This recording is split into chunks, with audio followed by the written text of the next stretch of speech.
Alright folks, welcome back. It is day 6 with Elemental Exiles. Only 2 days before the launch day. And of course, oh there Parthy. Of course, the moment I started up this game, like 5 seconds ago, there was an update. And as you can see, the card gallery has been added. Daniel delivered 2 days before launch actually. Let's take a look at the card gallery. Ooh, look at that. Okay, and then we have a filter.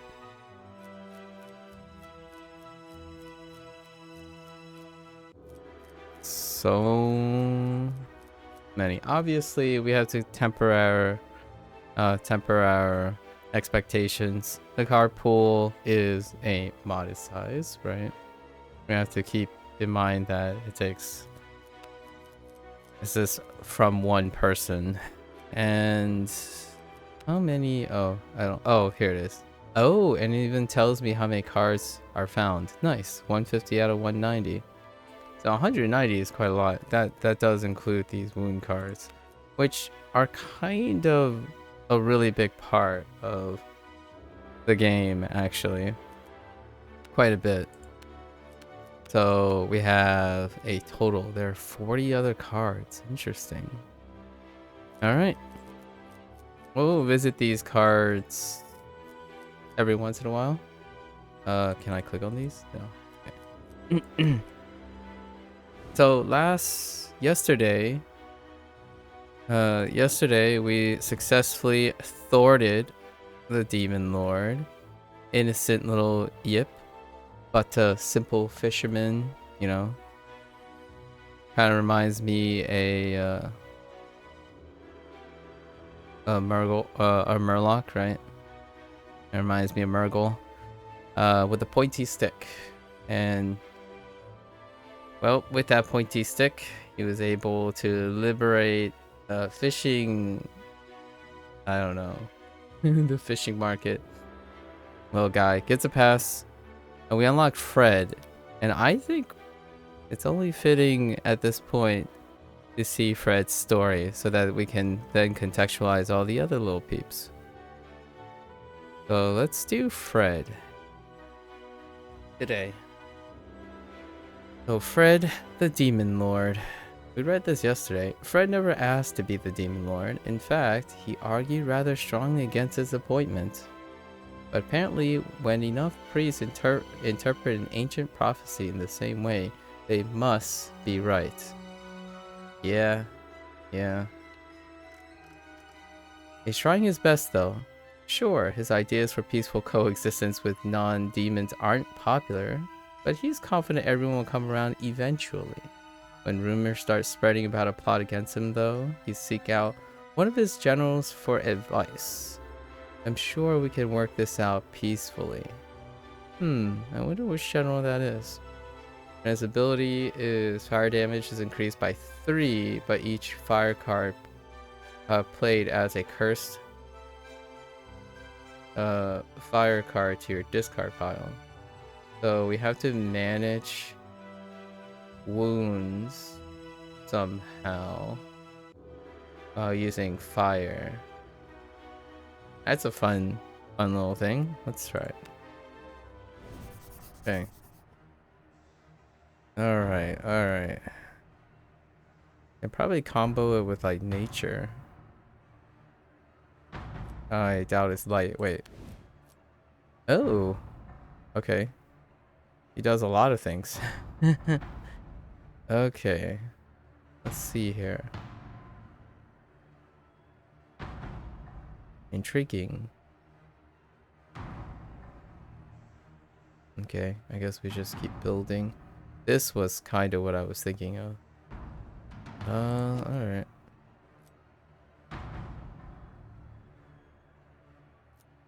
That...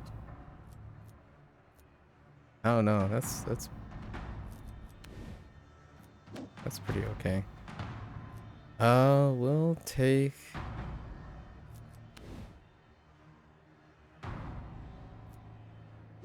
Okay. We'll take the minor strength potion. That can come in handy. Here's how. Alright, so we start here. Big Fred. Let's go. Okay. Genie.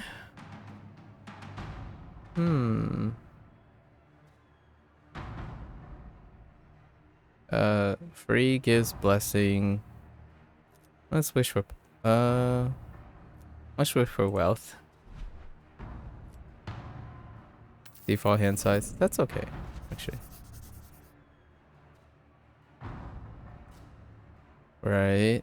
Oh, hey, and there's a Doom tracker. Nice. There's our Doom tracker. It starts at 2, probably because of normal. Oh, maybe it starts at different things. For different characters, we don't know. We got our Doom tracker. Oh, that general. Okay. Alright, so let's liberate some shops first. Okay. Wonder what other changes there are. Ugh. Oh, no. That is a very...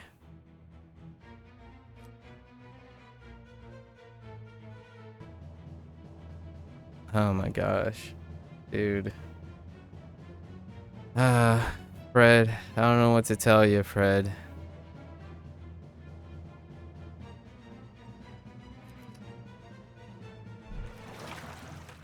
This is...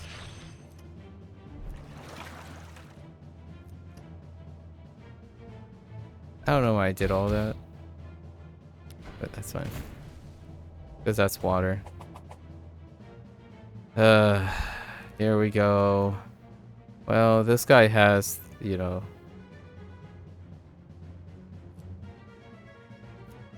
Yep, we're just gonna get slapped for 8 billion damage again. Dang it. I couldn't even take that guy out.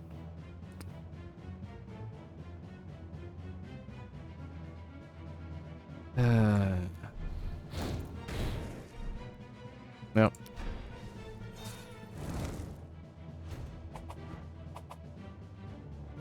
Yeah, let's be prepared for that.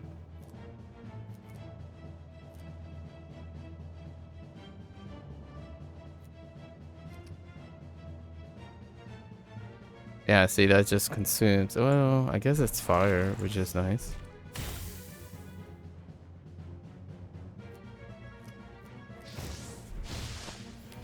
Yep, 15 damage to the dome. What can you do?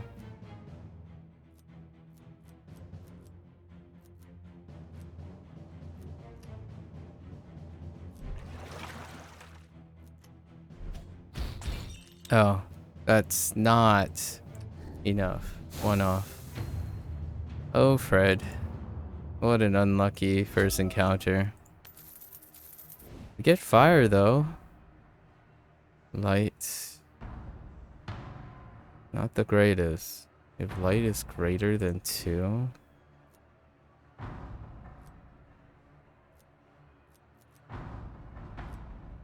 Oh, we need some wound management.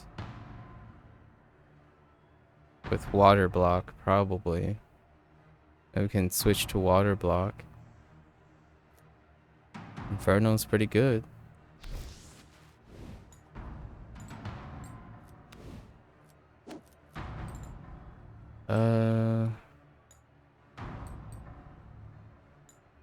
Perhaps? Oh, let's take the water block. Let's get to here. Okay. Now there's a visible way of monitoring how the tier works.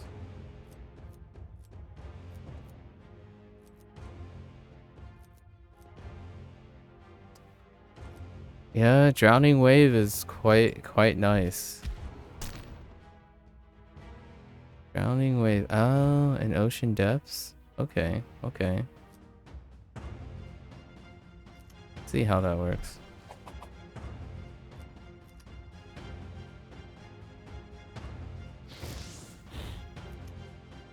Ah, okay, okay. I buy it. I buy it. That's not bad.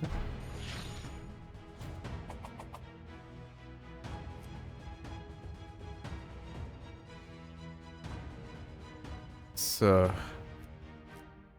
uh,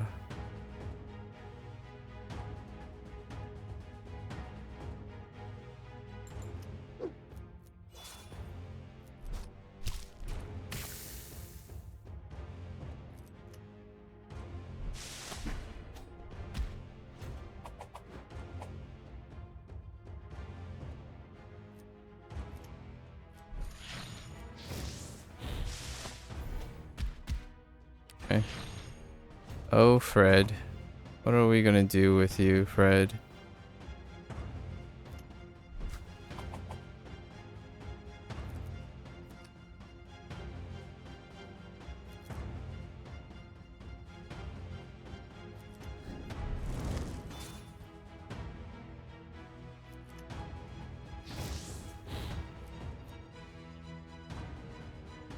Oh, whoops. I wasn't managing properly. Hmm. Not much to do past that shield.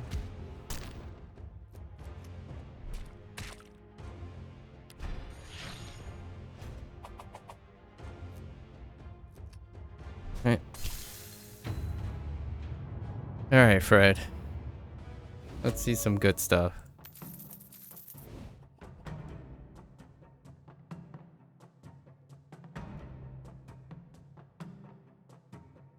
Cleanse all. For each status cleanse, add a new burn card to the discard. Interesting.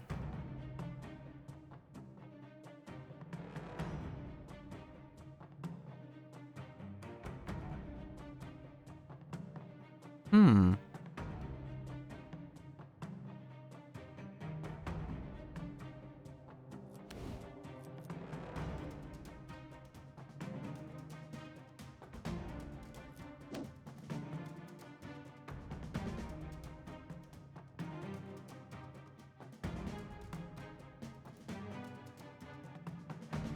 I think we're gonna skip for this one first. Yeah. That's unfortunate. Okay, though. Let's get to the store. Any, like, run boosters kind of would be wonderful right now.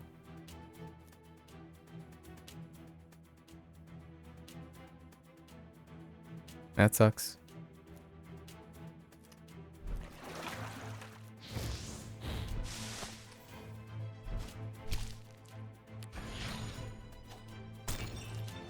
Oh, Fred. What are we gonna do with you? We're starting over. Hey.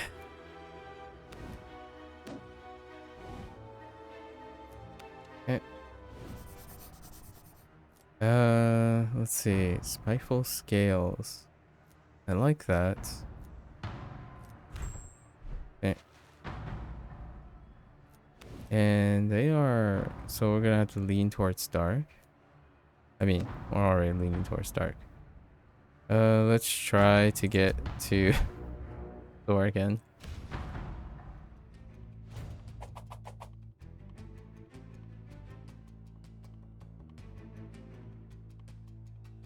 Hmm.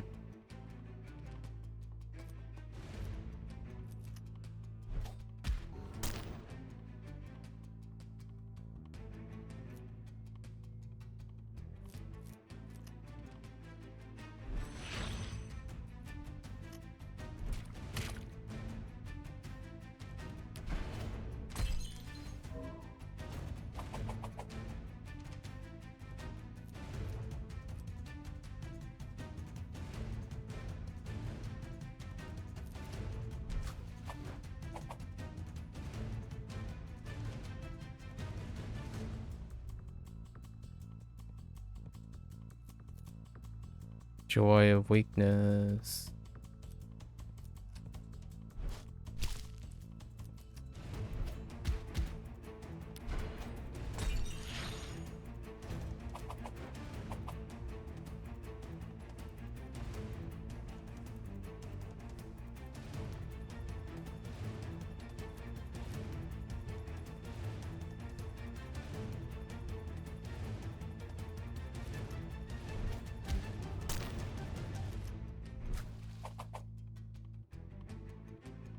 Ocean depth is pretty great if we can trim some stuff.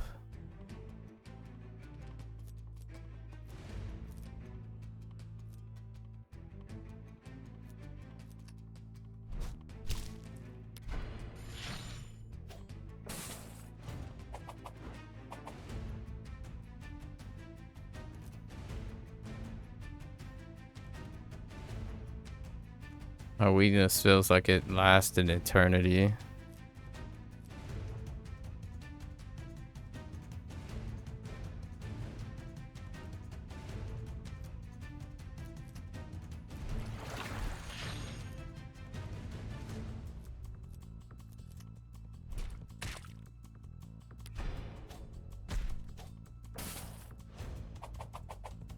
This is probably weakness.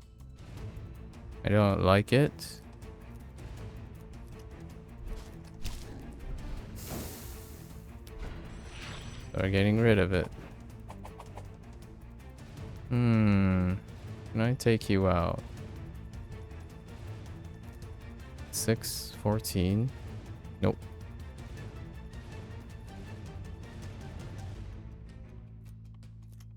I think we'll just pass with a light block.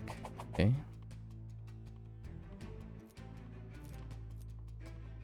Let's try not to extend too much into the fire. Oh, there, Munchie. Let's try not to overextend on fire yet, just yet.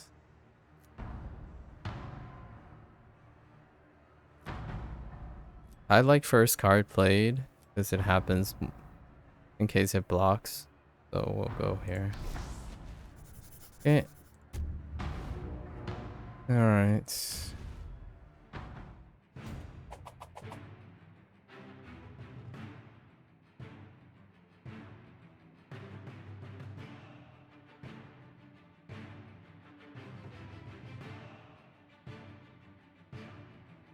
How has my Japanese studying going? It's been going. This is the last time we spoke. Not much time has passed. Oh. Every 3 days we learn new vocabulary. If I can take that guy out, which I can. I can use nature to block the water. Okay.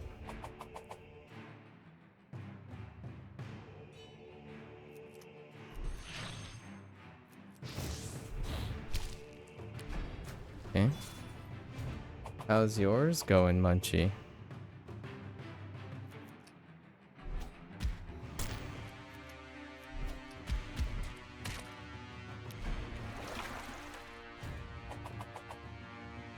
I need nature. Okay.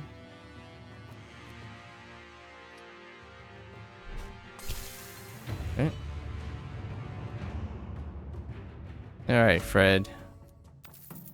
We're doing it. Water block. Yes. Frozen freeze is pretty good. I'll take frozen freeze. Take the strength pot. Hungry. We don't want to feed it like a gross thing. Going alright. You've been a little lazy the past couple days, but slowly progressing. Currently working through old kanji worksheets to review them. A little boring and slow, but getting there. Have you tried like mixing it up, trying to go over them in an interesting, creative way? Maybe not exactly the same way. Regular block. Defeated a regular block.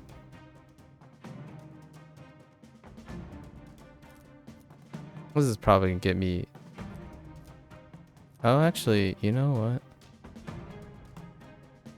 We're not gonna really do water damage, right? We can give up a thorns. That might be okay. Satisfied the dude. Let's give up shards. Too bland. Okay. Ah, 3 strength is pretty alright. I didn't want to end up getting something negative. That can happen. Oh, they're half-eyes.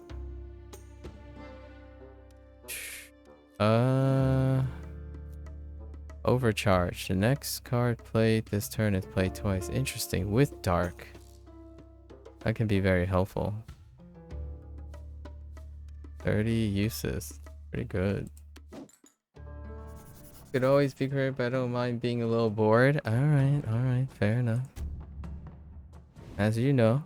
As you know. Oh boy.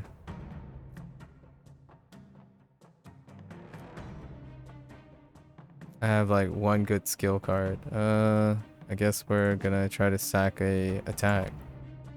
Rip. I kind of like that one. Oh, that kind of sucked. Let's go over here to unlock this store. I'm kind of curious how the tracker works with bosses now. So we have a visible tracker. That's always nice. Okay. 2 dart into this. Yeah. Okay. Have you looked into digital minimalism?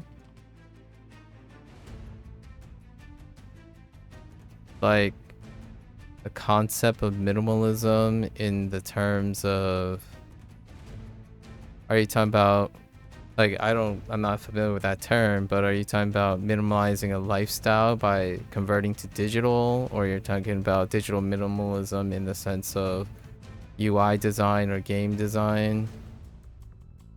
Like those 2 terms seem broad enough to apply to many things that I might have an interest in.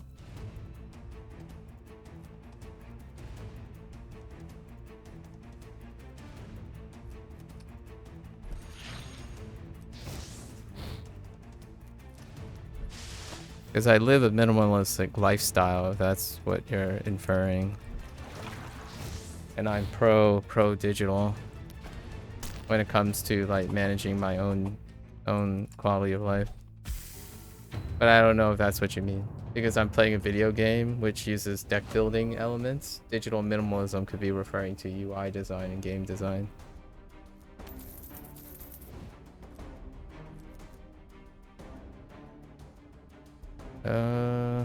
Double. But that's a dark source, but an interrupt source. I kind of like interrupt sources. Yeah, let's do target practice.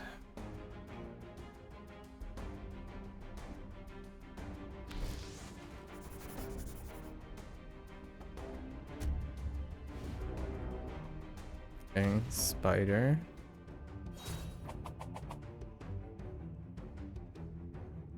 Well now. All defense in hand.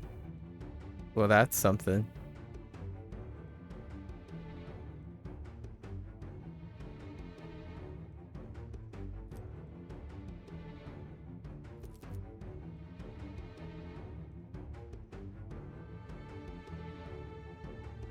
I only need 1. However, I think I'm gonna use this since it's a light one. Not the greatest. Oh, just kidding. It's the reverse again. I keep forgetting it's the reverse relation. Yikes. That's fine, I suppose. That's my bad. I keep doing that. Oh, this is gonna get me whomped too.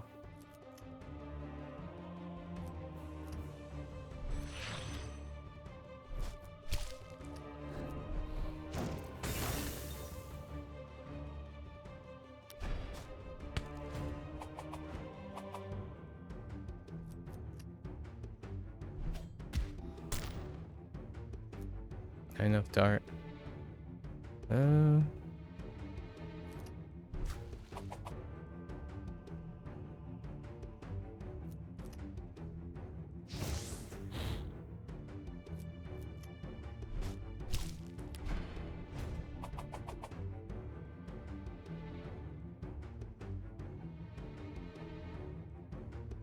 nature in front of, I mean, that's not enough. So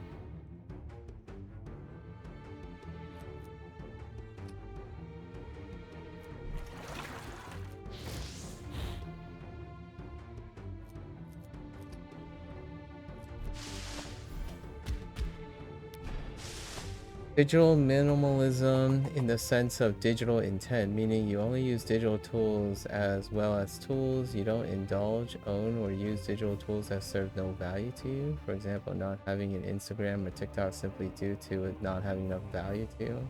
Not necessarily about converting everything into digital. You strike me as someone who might be interested in that from our previous conversation. Awesome to hear that you are also a minimalist. I see. So, that's interesting. My answer to that, I mean, compartmentalizing categorization is very minimalistic in terms of how one rationalize and adapt to modern life. So I would probably say no, not necessarily. I do not prescribe to any form of digital minimalism, because digital intent means that you can only find intent where you determine it. So if you're saying you only use digital tools as well, tools, and you don't indulge or own or use digital tools that serve no value to you, you're predetermining if there is a value to everything. So like, does Instagram or TikTok have value to you or enough value to you? That's generated in a more like egotistical, selfish way of determining that. Well, anything based on the value system is not necessarily minimalistic, right? Like what is determined. So it doesn't have to be digital. Minimalism is probably a more accurate statement in my opinion. When you think of digital minimalism, it's suggesting a very selective bias towards the idea that digital tools are less valuable or need to focus on reducing. If you leverage specific ways of using TikTok and Instagram to produce value for yourself, that's an alternative. So that's digital maximalism. So in my opinion, I am interested in the concept of digital minimalism. However, for my purpose and my life, I don't necessarily minimalize or like embrace a minimalistic lifestyle because I choose not to maximize anything, or vice versa. The idea is I prescribe to ideas where you are able to problem solve. So if a minimalistic lifestyle or a specific type of minimalism aids in an overall quality of life improvement in my life, then I embrace certain elements of minimalism. Like, for example, coping with materialism, right? Things that I have this urge to collect and be a completionist. That's kind of more of a maximalistic tendency. So if I had to say, and you made another comment about like, it's not necessarily converting everything into digital. It's true. However, converting most things to digital or not digital is a problem-solving technique that you use to either aid in minimalist lifestyle or not. So these things are interconnected. So I don't necessarily want to compartmentalize whether it's digital or not. In the terms of the comment that you made regarding tools, like it again, not really restricted to digital things. Digital things may not necessarily be just tools. You don't only use digital things for tools, you also use digital things for quality of life. So I don't want to be too reductive in the sense that you only want to see digital tools as tools. some things digital is almost subjectively essential for someone's lifestyle. For example, career lifestyle, like bioinformaticians,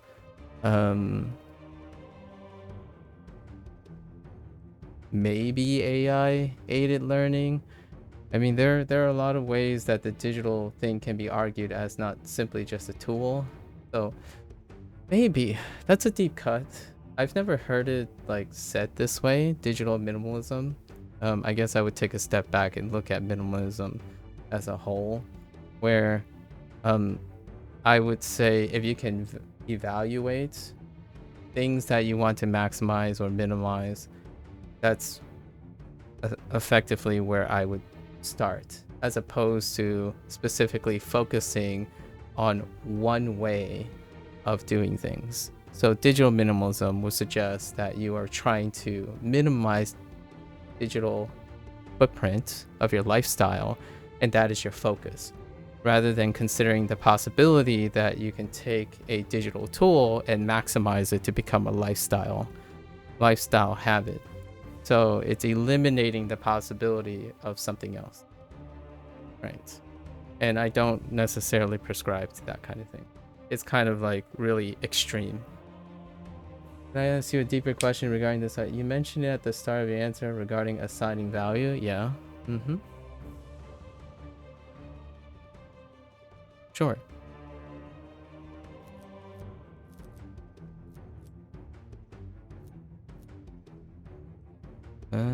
Water. I need fire. Well, how do you assign value to things? That's a good question. I mean, isn't that like the essential $1 million, $1 billion question for most people? And since you're asking me how I assign values, right? Things including objects, my value system first predicates on how sustainable it is. My value system is, I guess, one of the first priorities is sustainability, right? If it is impacting an overall quality dip over time, then I would attempt to value it less. Like, I guess this is like one of those like meaning of life things. Net positives. You aim for net positive. So, for example, if I took let's say TikTok, right? What are the outputs and what are the inputs? I don't know what they are, obviously. I actually haven't used TikTok. So what are the outputs or inputs?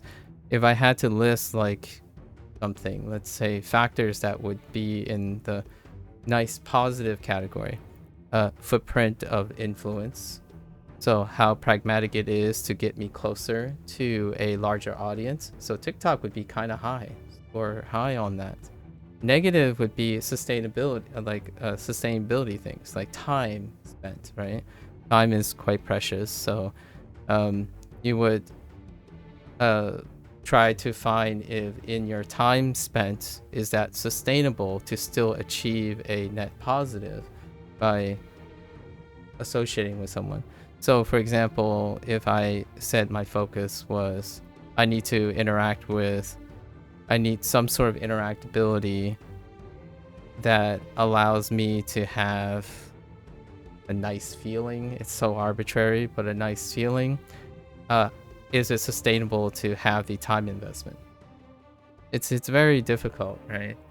So there's usually though my top priority is if it's a source of empathy and compassion, then I can see a return on investment most of the time. However, my top priority often, on the negative category, my top priority is usually time management because of my past history with being stretched thin. So if I understand your point, it's all about the input and output of results. in an incredibly reductive way, certainly. Yes. Usually that's incredibly hard to measure. So, hello there, official Chapos. Enthusiastic. Did you rename yourself? Is that why? I feel like I know someone who talks in all caps. Oh, TJ. I see. Hello, TJ. So we're not, or sorry, sustainability, not results. Yeah, sustainability. I think in the end, sustainability with a net positive, whatever that means, it's so difficult. Because I usually do process oriented approach to life, so rarely do I think about like when it comes to the whole minimalistic and lifestyle things. It's an ongoing project, so I don't like project how far down it is. So sustainability is kind of difficult to answer looking forward, but it's a little bit more easier to think about it in retrospect. So have I sustained something? You start with a plan and you tweak it. And the idea is you're building efficiency. So regardless if it's sustainable now, you're going to improve the sustainability regardless. So every single day, you find more and more sustainability. So that's kind of like efficiency focus, where if you're getting a net positive now, how do you tweak it to get a bigger net positive and then a bigger net positive, all for the anticipation that there may be negatives along the way, right? Like the eventual negatives. So how do you value skill? Well, what type of skills will be more net positive? Now, not necessarily trying to anticipate what will happen, or like there are things that are a natural part of life, like death, grief, depression, right? And you can build a lot of skills towards them. The idea is you're constantly building and elevating sustainability for as long as you can live. So regardless of how good you have it now, I'm always aiming for a higher and higher sustainability. And my typical goal for sustainability as like a safety net is to invest in people. So the value system that I have typically is very selectively biased towards what type of skills, what type of tools per se, what type of digital platform, what type of something that will inevitably increase my net of ability to interact with people. And how sustainable that is.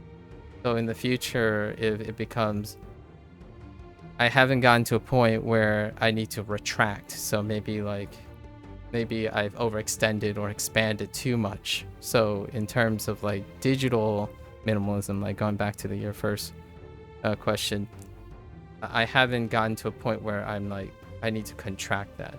I rarely have played video games for the sake of self-service or self-pleasure, or learn a language for the sake of my own personal pride and whatnot. So really, it's still, if I had to really narrow it down, any potential that I can see to creatively leverage a tool or a skill set or something in order to increase my ability to adapt to human interactions, probably my top priority. I found that sustainability often correlates with the person's ability to interact with other people, in my opinion. Does your view come from deterministic view? Oh, I've been asked this before. And it's kind of tough because I'm not even sure how people define deterministic these days. Someone actually had a deep discussion or challenged me in a way in deterministic, and that person is a determinist. Actually, that person happened to have been a developer as well, and they're probably still working low-key for NetEase, probably. Or does it involve any spiritual meaning of a high power? Yes, no. Anything that reached me with empathy for the current situation is probably, if I have someone spiritual in my life, then the answer is probably yes. I don't necessarily have anyone spiritual in my life. I don't necessarily have someone who defines himself as a deterministic perspective. So it's kind of a no for both of them right now. I don't want to ask too personal questions on stream. It's fine. This is an AMA stream for a reason. But I'm not asking if you're religious. It doesn't. I mean, I would say yes or no regardless. I have personal friends who are maybe. I don't even know what you can say, like religious out of convenience. But where your view ultimately comes from? My view is that life, as a like, if I want to give like a very harsh and concise response, is, I think humans are social creatures, right? And to elevate one's life and one's legacy is to embrace the idea that you're human. So anything that furthers my human connection while also not destroying my humanity is probably where I'm going, where I guides my viewpoints. So if I can help 5 people at the expense of myself, maybe I'm more than likely to value that. If I value myself as a human, that's a sustainability part. So I want to find oftentimes as many ways I can balance being able to improve my interpersonal skills while sustaining my necessities as a human being. So, you know, I have to eat, I have to sleep, I need to do maintenance, and in a way, I sacrifice any. You might be saying sacrifice, but I am willing to trade pretty much all of my worldly desires per se in order to reach more people. I think the greatest legacy or the greatest input, in my opinion, are the people that you are. So in a way, that's kind of what I do every day. It is worth mentioning that I'm at a stage in life where I don't necessarily feel that I'm pressured to focus on self, since I have largely the necessary skills and sustainable, like problem solving skills and sustainability that doesn't require too much more maintenance or improvement. Like, how do I eat a healthy diet? How to maintain exercise? How to thwart a bad habit and adjust to a new habit? How to approach death? How to manage grief? Right? Those type of things, I think, because of how my life happened to this day, now I don't have to necessarily concern myself with them in the sense of preparing myself and whatnot. Obviously, the real thing is can't really prepare as much as work towards those things. So now my focus is a support system, reaching people, right? That kind of thing. So it's outwardly. Lots of the times it's outwardly now. The things that I talk about when it comes to like minimalism and stuff, those are a product of the past to create sustainability. I definitely did not have a sustainable lifestyle when it came to material goods, and then not a sustainable lifestyle when it came to self-improvement. So nowadays, we've kind of found some sustainable solutions. Largely, if there's any viewpoint I can say when a value system is, if I can see myself doing it for the rest of my life optionally, then it has a high value. If I can't see it do it for my rest of my life, then it has a lower value score, I suppose. That's probably like the most reductive way of looking at it. But interesting, you sacrifice for the sake of everyone else. Well, yes, to some extent. The idea is that I have something I can turn into. I can turn what I traded for more, at least more value in my opinion. So that's kind of, yeah, that's probably the way I would phrase it. Could you define sustainability? Just curious what you put into those words. Sustainability. Sustainability. At the end of the day, if that thing is taking away more than it is giving you, whatever that means, right? Maybe catharsis or happiness or something, then it's negative. It's not sustainable, right? However, if we step back, we have to take all the inputs and all the outputs. So is my life going net positive every day? I'm gonna write that down, whatever that means. The reason why I'm saying that is the act of problem solving and critical thinking, which is involved in creating sustainability in life, is very I obviously this is a subjective topic, right? So for me, if I go to bed and if I get up and I find that I'm negative, as in I feel further away than I do the next day, then I need to create more sustainability. So for example, if I don't look forward to tomorrow, there's a sustainability issue. And that is where all the value goes towards. How can I convince myself to get up and do everything I want to do? As in, even the things I need to do, I will still aim to make it so that I want to do them. That is the inevitable game of sustainability. I don't and also be cautious. When I say sustainability, I don't mean sufficiency. Like, it's not sufficient to just get by the day. That's not the same. I guess you could even call it efficiency. Like it's a combination of efficiency and sustainability. You're aiming for more. So tomorrow, I aim to be even more excited than yesterday. It may not happen.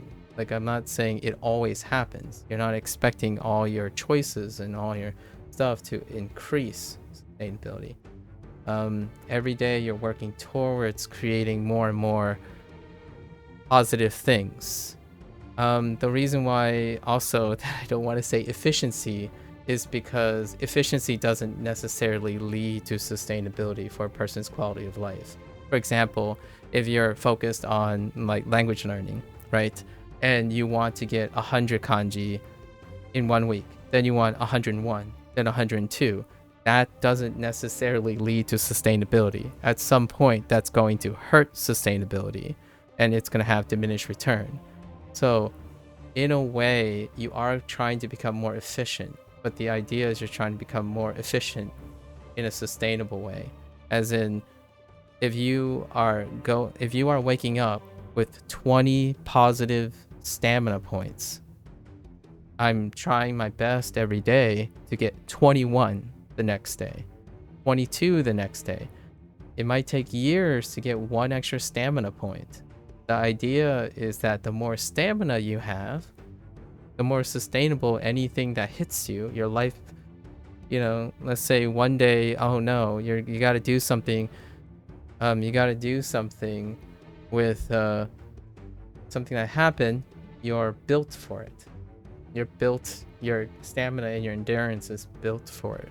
So, and it's not necessarily efficiency as well, because I'm not trying to spend all my energy. as well. So I stuck with the word sustainability, where I'm constantly farming for more energy or more positivity in my life that I can use at any time and address anything. So at the end of the day, I'm not actually completely exhausted. Maybe slightly near exhaustion, but as I get closer to the end of the day, I'm more liberal with my energy because I know the next day it'll be restored, right? So I'm not driving myself into the ground, but at the same time building myself up for all the opportunities and occasions. That includes tools, right? How if I invest in a tool, how many applications can I imagine temporarily, tentatively, for now? And then how can I be creative to increase its application?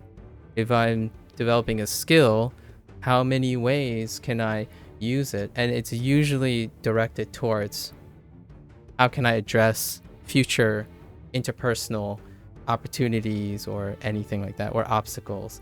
Like if someone's depressed, have I been working on a skill set to address a friend who is depressed or someone I'm acquainted? Well, I spent all the time being creative about it. So one day I will be set to at least offer some sort of application of it. So every day I'm quote unquote self-improving in a manner that I hope it will be useful in the future, all while maintaining that I'm not expending my net energy, as in I'm not waking up the next day more tired. I'm not waking up the next day just getting by, or at the end of the day I'm not just getting by with okay, all the way at the end of the day, like if I'm about to sleep, yeah, I would spend all that currency and then wait for the next day. Throughout my day though, I'm always available to address things that come up, right? And that to me is a more sustainable lifestyle, because if something bad comes up, you're ready for it. It doesn't like derail everything because you're so stretched thin. I think when it comes to minimalism and maximalism, just to go back to the first two, minimalism and maximalism, it's kind of like a video game. If you're minimalizing, then anything that hinders that perspective can be off-putting. So it's ironic, but if you're constantly stretching for a minimalistic perspective, anything that interrupts that will become a negative thing, and that negative thing creates a non-sustainable environment. And then when you're a maximalist, anything outside of the maximalist will create, like anything that gets minimized will create a negative node, right? It'll create negativity. So if you're constantly viewing at one extreme or the other extreme, rarely does that become sustainable, because there are so many things that doesn't belong to the minimalistic lifestyle or the maximalistic lifestyle. Inherently, anyone who's reaching sustainability has a moderate opinion on most things, because sometimes you take one from column A, one from column B, and then your net output is reading, are you positive or negative? It sounds kind of like a business proposition. How do you keep your business afloat? And the business is you, I guess. It's probably how it goes. And there's no answer. There's no answer that you can absolutely offer to anyone other than getting to know that person and trying your best. So if I were to help someone, right, and I ask them, hey, can you write down all the things that you're doing, important and unimportant? How are you waking up in the morning? Are you a 10 out of like 1,000? All right, let's aim for 11 tomorrow. Let's do all the lists. What is your most negative sources? What are your most net positive sources? You don't even need to break them down like analytically. If this is subtracting all the stuff, let's address that. What percentage of the time are you using this negative node? It could be a job, for example. So what aspects can we be to creative to offset that? Where can you change your order book, your holdings in your life, and we can address those things. And you're aiming for an improvement. It doesn't matter how big the improvement is or how weak the improvement is. That's an efficiency lifestyle. Some people who always strive for, this is the best way to learn something, this is the worst way to learn something. You'll get the most gains from here, you'll get the least gains.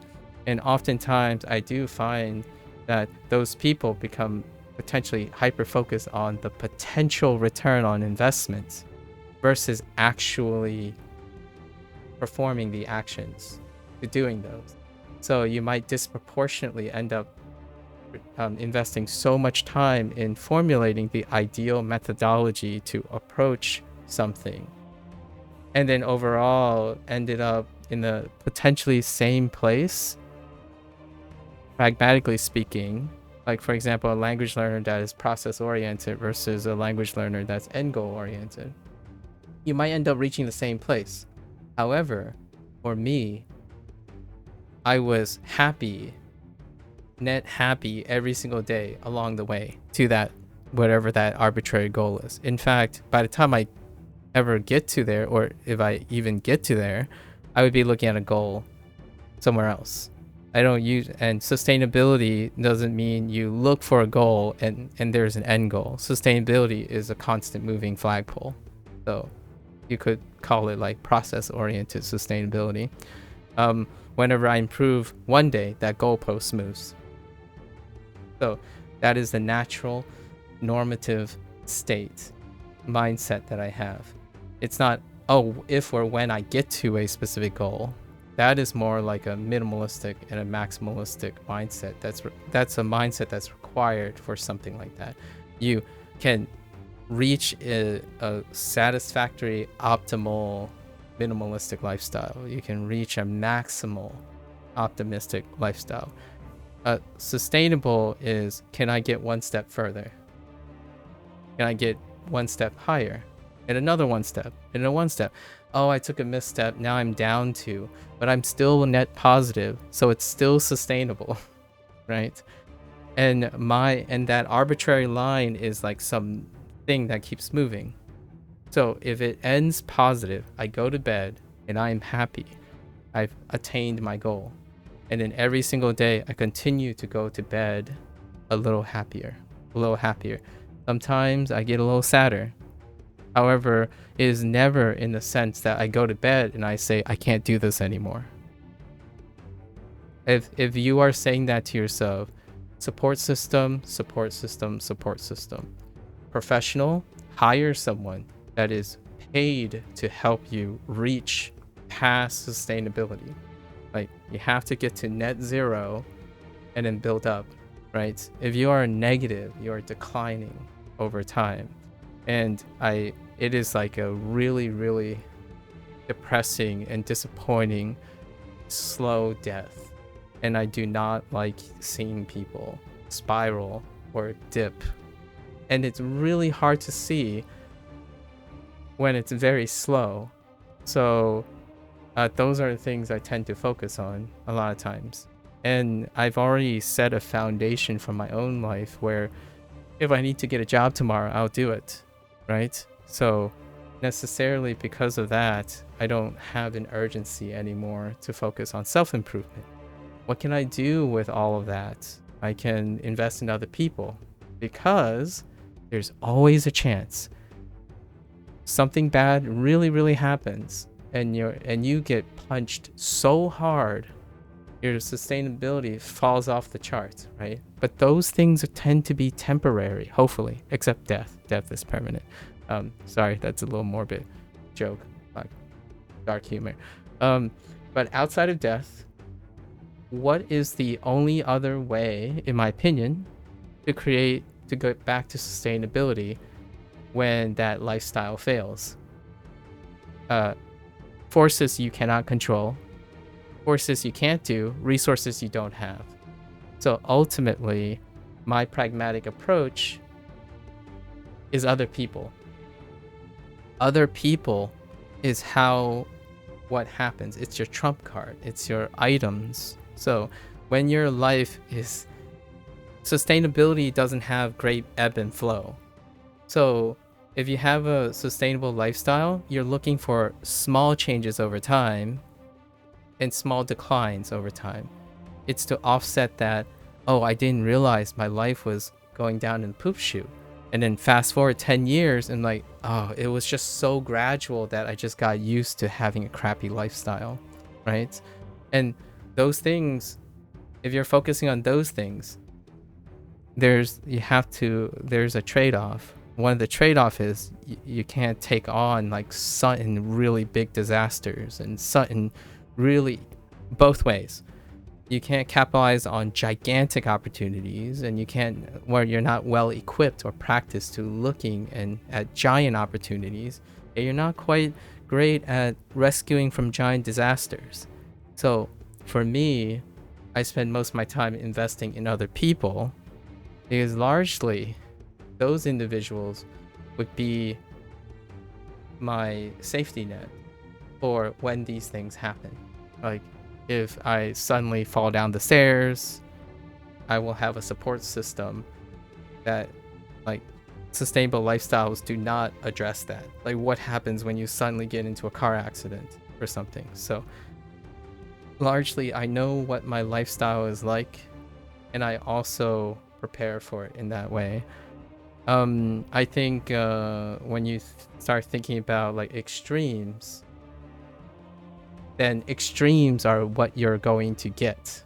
And my lifestyle is not filled with extremes too often. Like I don't expect myself to suddenly become juggling thousands of people from interacting with one person, for example, just to keep it on task, right? So if that happens, then you bet I have people to help me already. Like I already know who I can, approach for that kind of thing. So I don't have skills built for that. And I also don't have skills for incredible disasters. So that's often why professionally it's very comfortable to, when someone is incredibly depressed or like almost like incredibly having intrusive thoughts, you seek a professional. Specialists have mindsets like that. Yeah, specialists have many specialists, and they have their trade-offs, right? They have their trade-offs. To become a specialist, it takes a lot of checks and balances, like extreme checks and balances. Like, oh, I'm married to this job. Does that provide all the positive resources to offset everything you sacrifice to be specialized in that? I don't make decisions like that.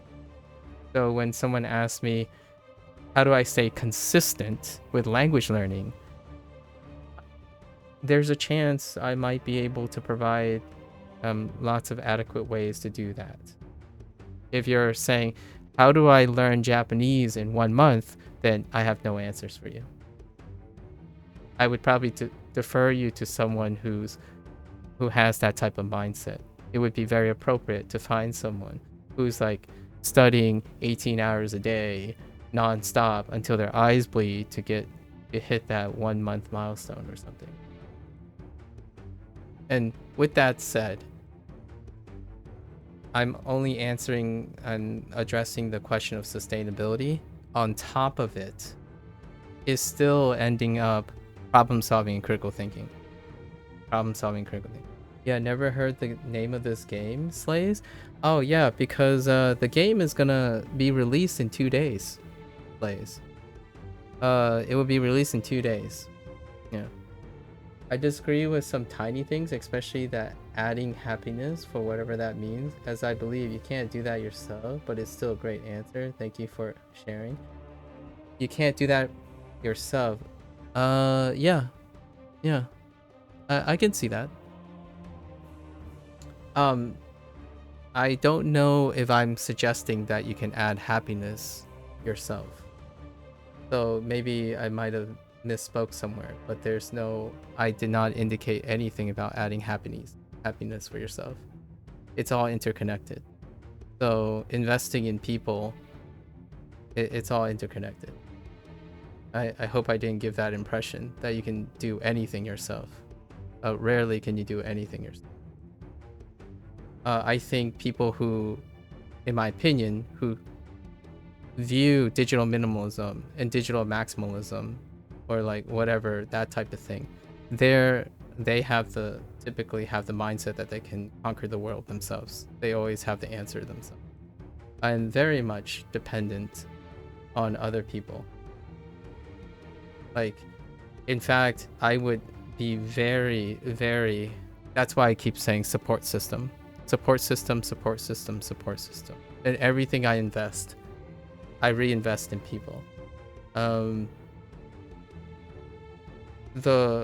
Being human is effectively suggesting that you can't do it yourself. I think that's one of the core principles. In this day and age, I think the heavy reliance on parasocial relationships may create this warped perspective that you can do everything yourself without the feedback of another person. And rarely do I feel comfortable in suggesting that is something sustainable. And in this digital age like TikTok, and we'll go back to your first one about TikTok and Instagram, the vast majority of people spend their lives interacting parasocially.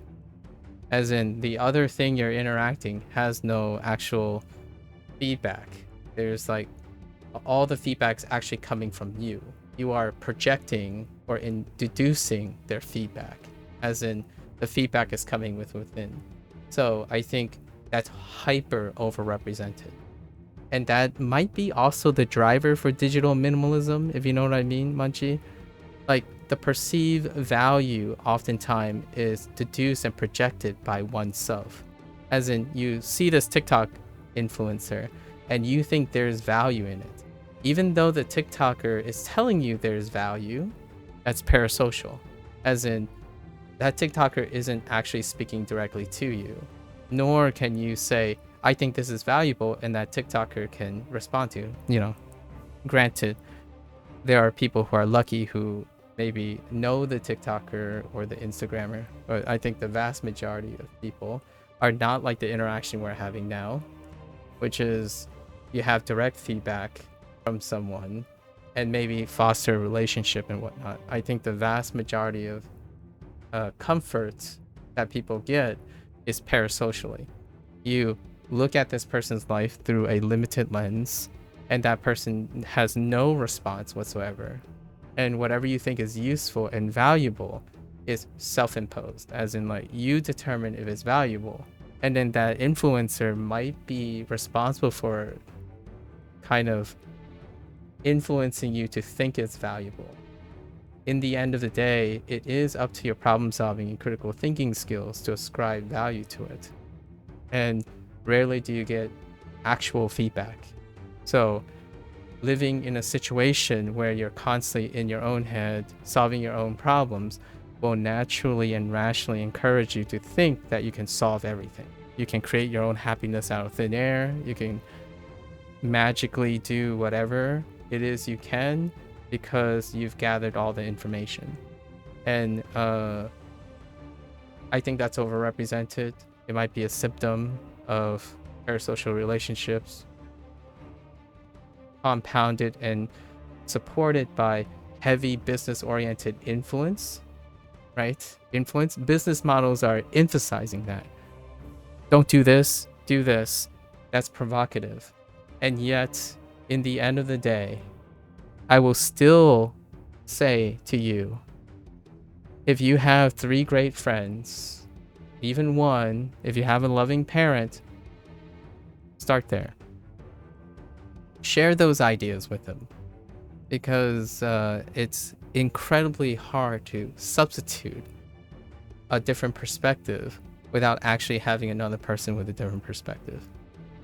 Most of the time when you're consuming YouTube videos and stuff, that is an echo chamber most of the time. And that echo chamber is whatever you want it to be, because no one is actually telling you that, hey, oh, don't get my words twisted, or hey, you know, I like that you love this video, but may I, you know, and then you're directly talking to the person, right? And it's not like I'm saying this can be achievable. It really can't be. When you're talking about an influencer who like has a target audience of 1 million people, it's ludicrous to think that that one person can interact with all 1 million people individually in a level that will provide enough feedback. So as a human being, as a person who understands the human condition, form relationships. That is a great counterbalance. Interpersonal skills are paramount. The heavy reliance on parasocial relationships, like TikTok and influencers, remove the need to develop interpersonal skills. You no longer, like, oftentimes it's unpracticed on how to ask questions, how to provide feedback, how to trust someone even. You know, that's kind of crazy. You can only trust yourself for a lot of people. Like, even to the point where when you meet that influencer and you talk to that influencer, you don't even trust that influencer's conversation. You trust what was presented behind the lens, as in you like the curated version of that influencer, as in you realize that the real deal, when you talk to them, turns out it's not as sensational and crazy as what you see behind the lens, and largely because that lens has no feedback for you. It is a projection and a reflection of yourself oftentimes. Video games do that too. If you play a video game, you are projecting your ideal self. You are trying to entertain all the ideas from yourself. There are exercises that I like to do that I can exemplify why my mindset is a bit different, per se. Is the idea that I get to talk to Daniel, by the way, when I play this game. That is one of my main... Why am I playing this game? If someone asked me... Someone literally said this to me the other day. Say, why don't you play a more interesting game?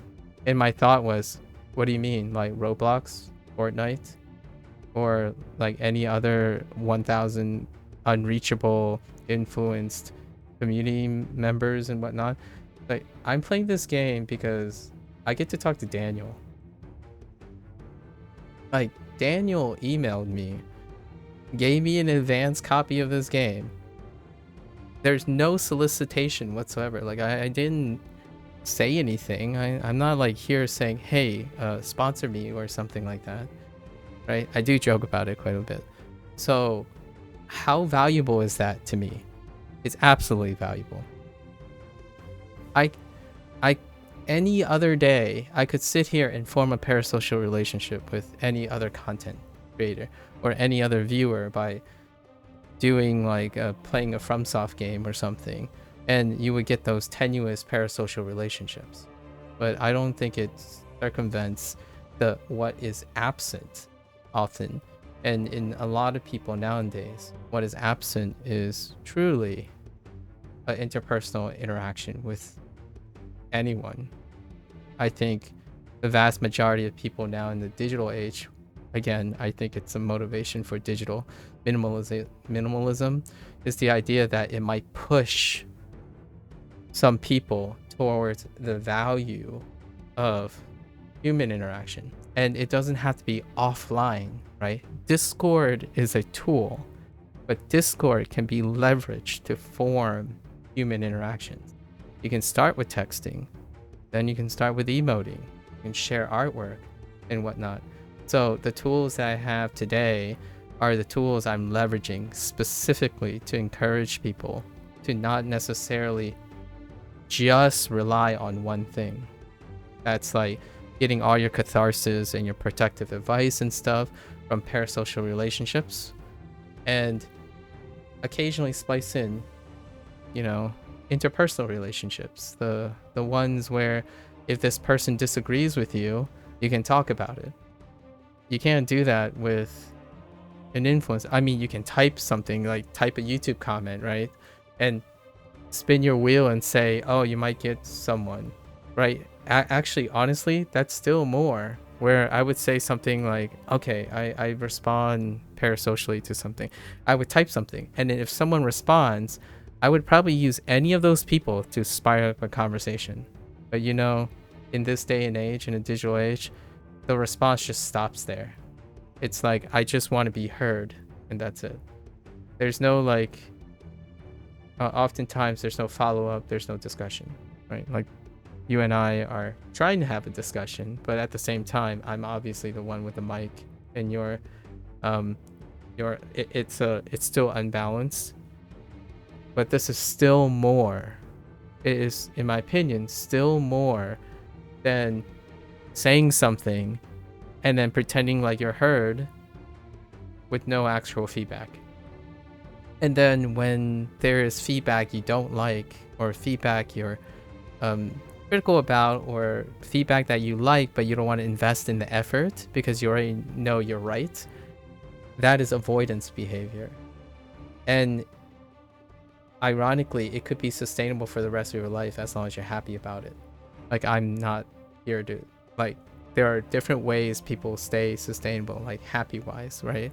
If their interaction is always one-sided, then I guess so be it. I'm not gonna, step on anyone's toes here, or try to step on anyone's toes. I actually do, like you said, like you might have suggested, being human requires human interaction. And I hope that illustrates why I play video games publicly as well. If I can't interact with a friend, and I don't have friends around me who play video games or have time to play video games, then I sure as heck am going to leverage what technology or what tools I can to make them interactable. At least this is my personal lifestyle choice. So why yesterday someone asked a question about language learning. They I think they innocently came back and asked me, oh, have I used my language, my target language, publicly yet? And my first response, it was a little bit direct because I was kind of, I wasn't thinking about it. My initial response is like, you mean like every day?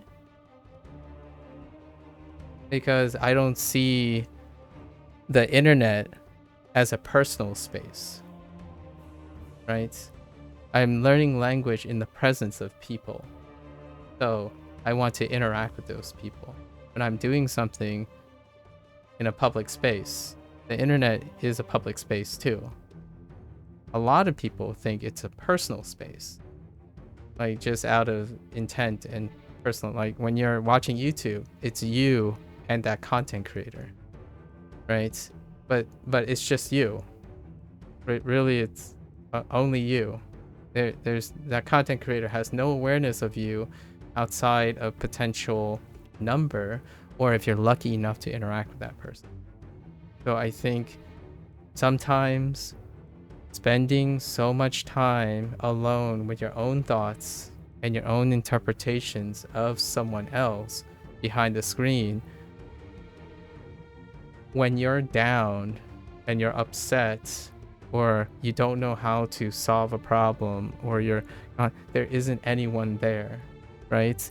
And yes, some of the content could be helpful. Like, I love content creators who still try. It's not like you shouldn't try, but try. Like, oh, so you can read comments like, oh, thanks to your content, it keeps me motivated and stuff. And then that's great. That's still a positive.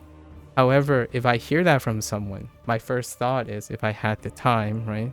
But these influencers would not rationally or realistically have that time. My first thought in that position would be, I hope they have other people. I hope I am not the only source. Like, I hope your source to be motivated and happy and sustainable is not a parasocial relationship with me. That creates an obligation. It also creates a potential pitfall when that fails. So it's a very tenuous path. Like if someone says, you're the only reason I learn language, my first inclination is like, what happens when I fail to do that? I would be the source of negativity without even knowing that I'm the source of negativity. As in, like, one day I'm going to stop language learning or stop producing the content for this person, and that person will be upset. Like, dude, why aren't you going back? Like, I used to love the old you, and I'm like, it's not the old me or the new me. This is me. I'm a person. The first thing when we have a positive rapport, I would probably say, or just rapport, that's redundant. When we establish rapport, the first thing I would go out of my way to do is to diminish dependency. There's an overrepresentation, almost a business-like, predatorial, not necessarily out of malice, but cutthroat way of creating dependency. A successful content creator is creating dependency where there isn't, in my opinion, because it's good for business. And I'm not saying it's a bad or a good thing, it's pragmatic. Businesses create a dependency, a sustainable dependency, even that, ironically, for their business, right? They keep you latched onto things, keep coming back for views, that kind of thing. And I always jokingly said that I'm a terrible content creator, which I don't really qualify myself as a content creator. I'm a hobbyist who shares experiences, right? So my first inclination is, if I see you once and you say you're depressed, but my, talking to me helps a lot, right? If you are truly wanting to tell me, trying to explain to me that I helped you a lot, is that the next time I don't see you for 3 months, and then you come back and tell me how much your life has changed. Because that is a true demonstration to me that I've helped you in an indirect way or maybe a direct way, and now you're healthy in creating you can also choose to have a relationship with me. That's fine too, provided time permits and stuff. Generally that's not very ideal, right? However, if you're helped, you would seek other relationships. You would attempt to maximize things as opposed to like diversify.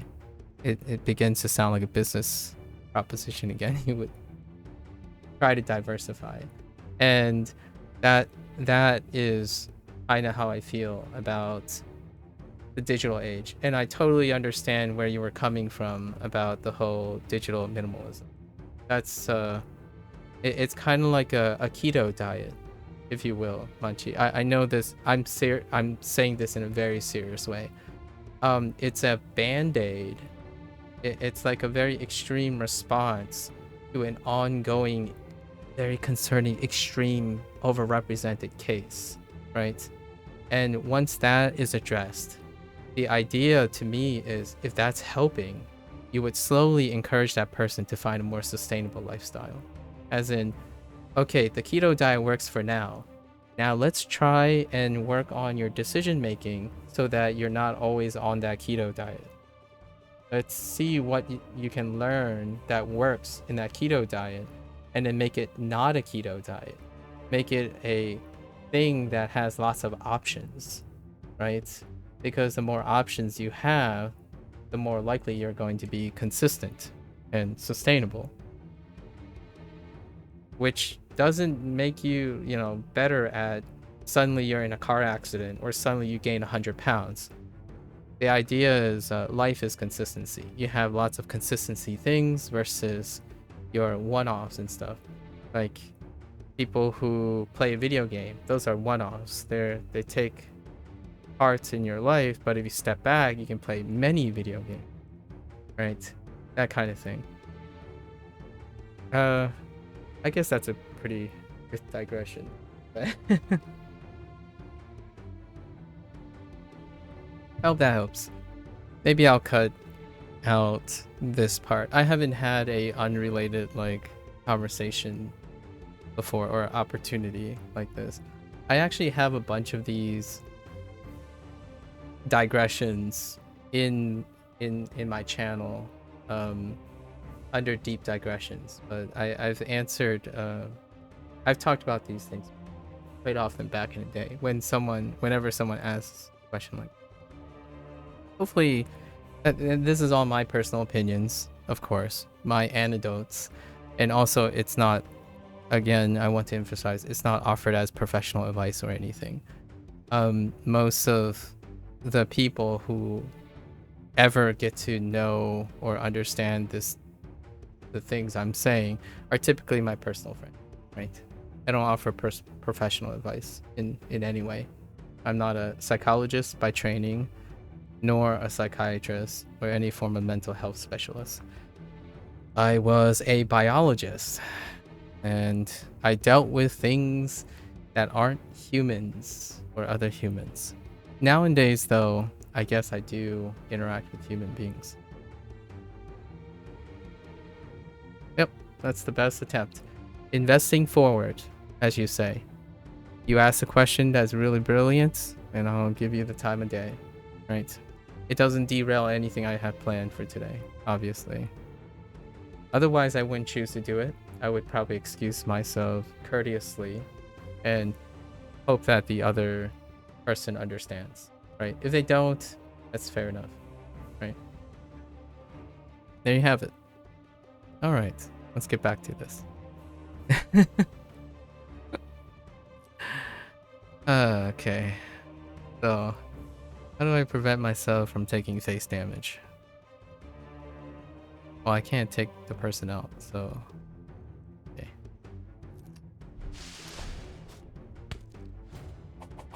Now I have a better question for you. How's your lifestyle? May I ask if you have the time to spend expressing anything you're willing to express regarding all those topics that we have recently discussed, or that I more or less explained from my perspective? Now I'm kind of curious about yours.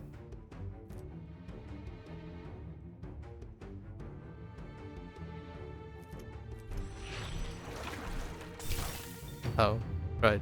That was a water shield. Man, I really don't want nature, do I?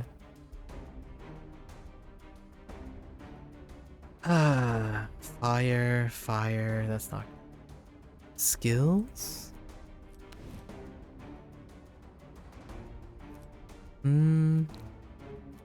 Nah.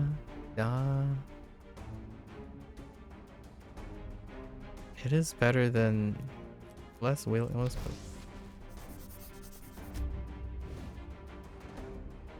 All right, 35% chance. Easy. Okay.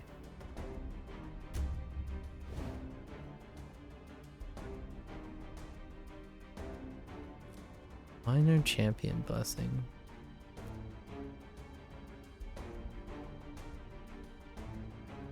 Does this guy nail me if I refuse? No. Okay.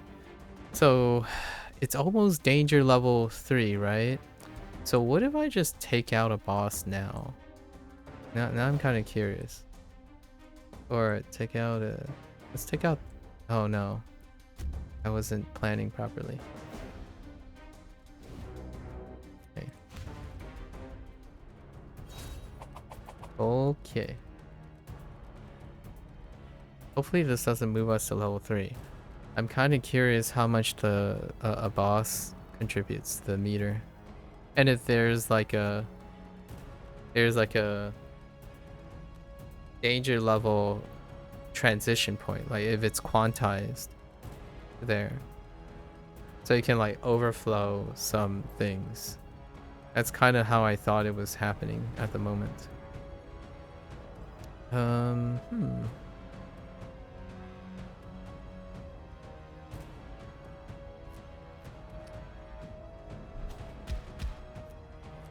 Nice. We'll see. We will see. Man, gonna take a while before that is useful. Shield. Water block. Nature.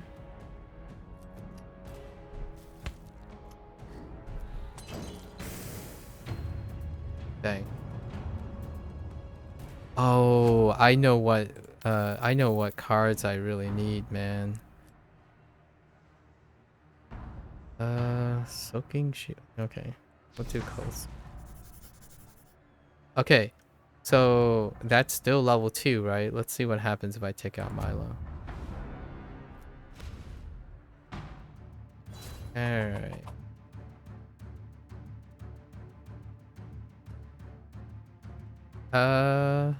Hmm.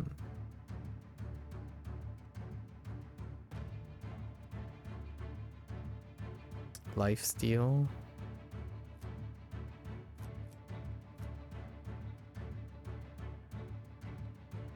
I really want to play...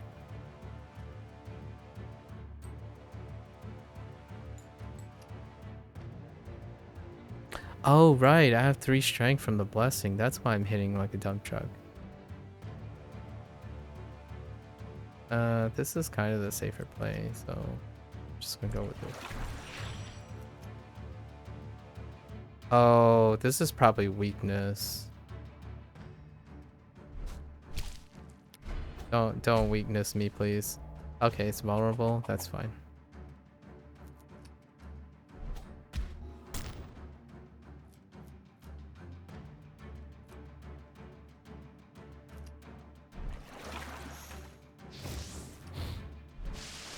Oh, it's fine. Oh, it is weak. Oh, that dude can do weakness. Oh no, I don't have enough. Why are you so strong? Okay.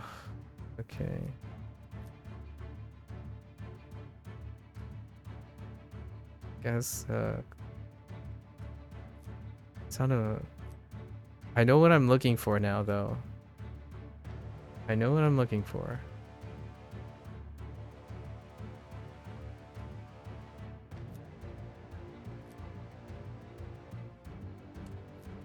That's such a shame.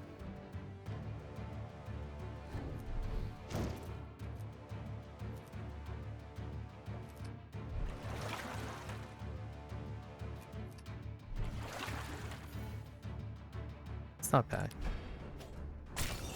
It's gonna life steal. I'm gonna get a bleed, of course. Hmm.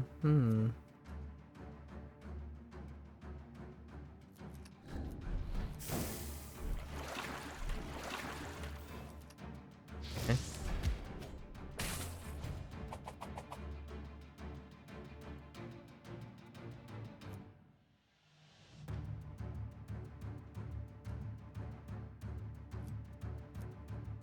Come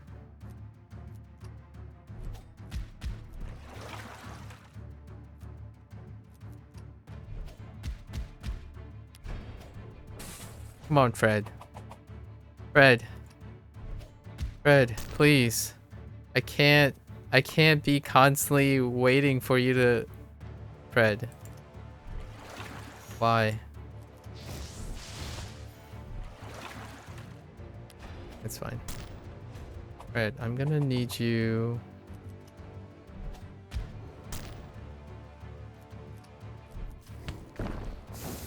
Alright. I don't think I needed to take on that cursed flame. Frozen Scales. Frozen Scale is pretty decent. Endure? Oh, heck no. No Endure. Water. Nature block. Direct aim. Okay, so... That increased the danger level. But I don't know if it's like a fixed amount. Huh. What is this? Nature block. Water block. Default energy. Hoo-ha.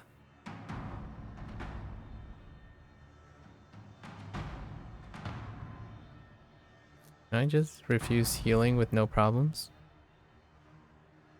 What? You'll refuse free healing? That's not free healing, you little butthead. You obviously need... Oh, and I see how it is. Another superstitious fool. I mean... No? For a second you think he'll attack, but he just glares angrily. Okay, maybe there is a chance that guy will just like bop me on other times. Off with you then. My talents are not to be wasted on the likes of you. The healer storms off in a huff, leaving you to stare after him. As you consider the dangers to come, you wonder if it's better off accepting his offer. I mean, am I gonna get bopped for this? Probably not, right? Oh, heckin' goat. Ugh. Alright, let's just pet it. Yay, I lost 8. Wait, is that track increasing? Hold up, hold up, hold up.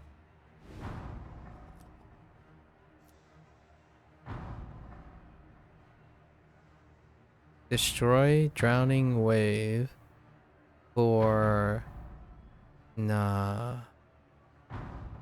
Destroy coal spike for...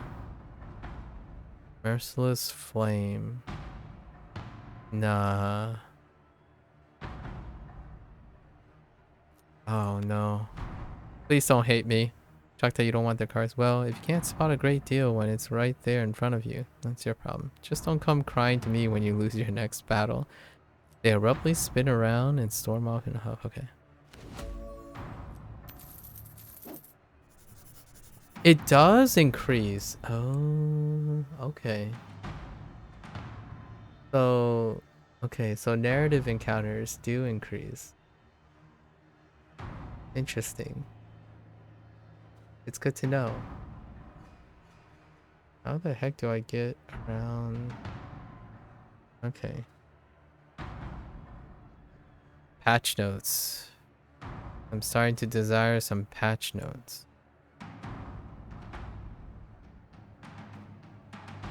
Huh.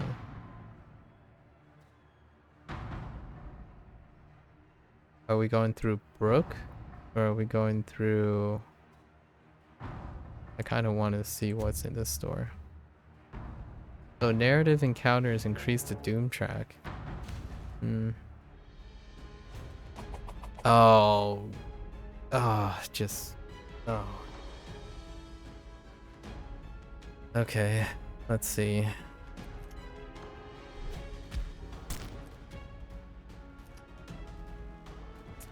And it's water. I have largely water block. Save me. I want to get rid of this guy. Oh, I could have gotten rid of this guy. See, that's 14 damage. I want to take... okay.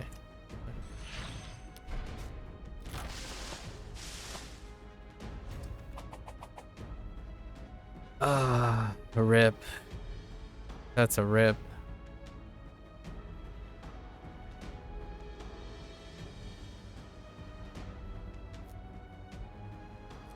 I don't have a nature block either.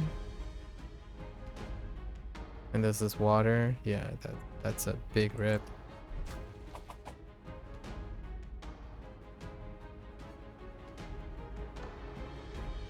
No nature. Hmm.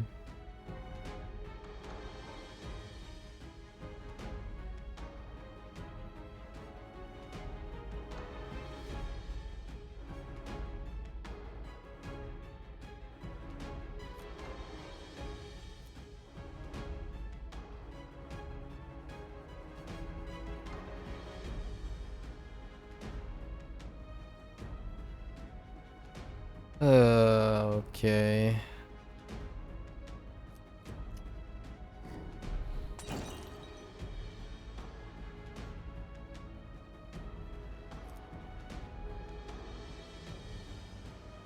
Yep.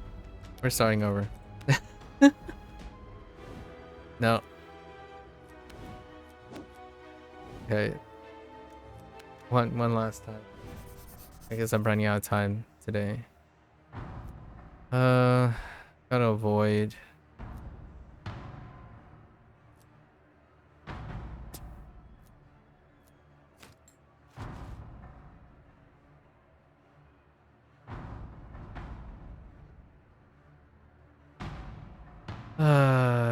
Yeah, I would have lost like half my HP and all of that.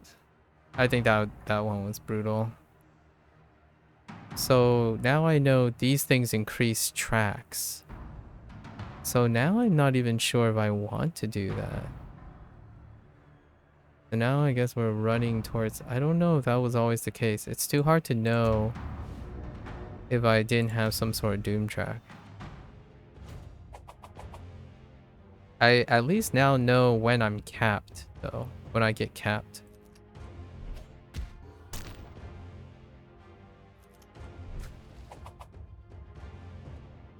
Okay. So there's that. I know when I'm capped on the danger scale, which is very useful.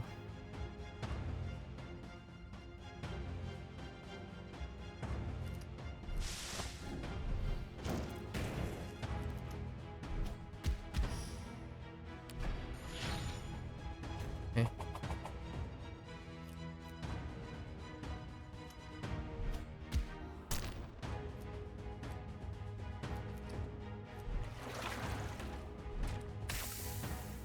Okay.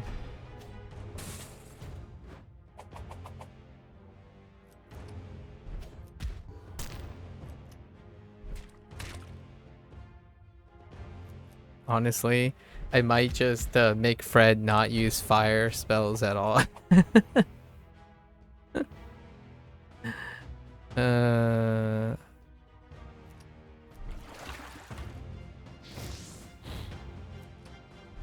Get rid of the cursed flames. Or Fred. Yeah, you have so much. Oh, I do really like Crushing Chop. This is kind of nice too, though.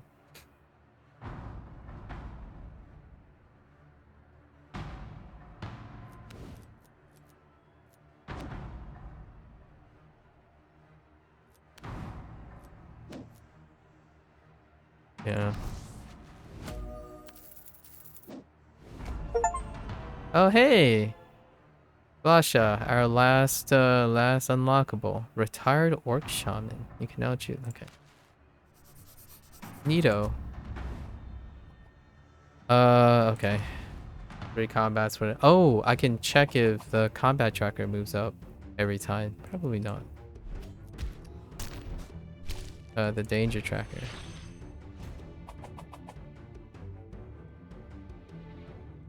That's awkward.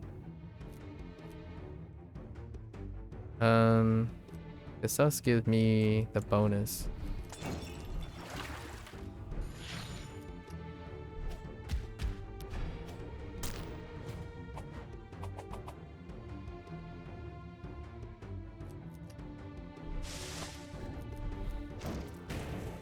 Okay. Way to go, Fred. Fred needs a party hat.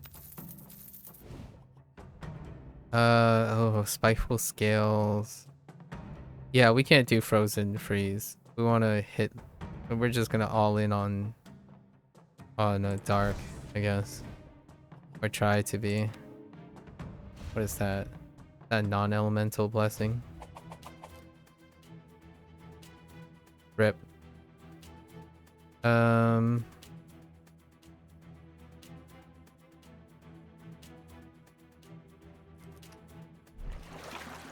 Speaking of defending, yeah, it's non-elemental defense.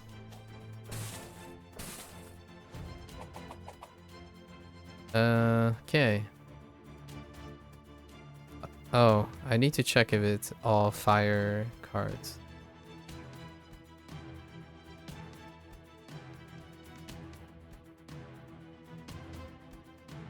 How do I... I'll pick this guy.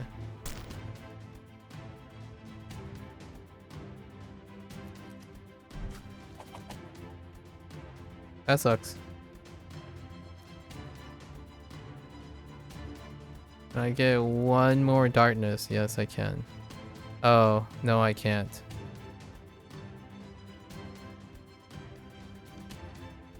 Ugh.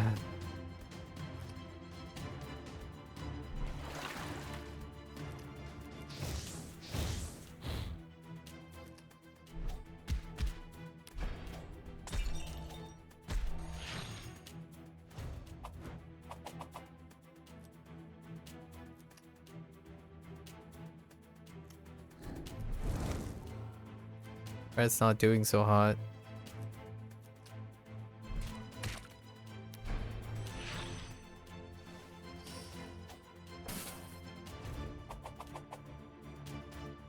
That's a yikes.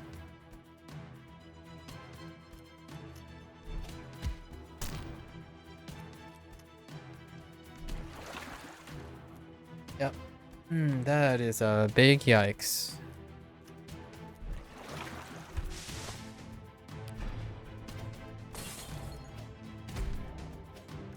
Yep, time to restart again. The scaling is just incredibly rough.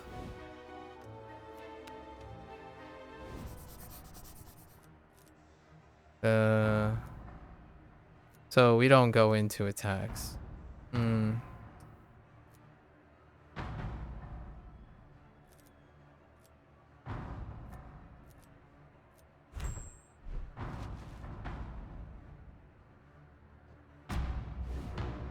That's just the way it is in the beginning. I guess this is just how that works. I feel like for the most part we're constantly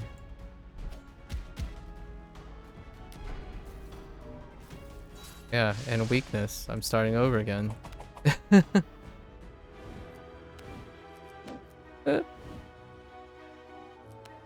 Wait, you know what?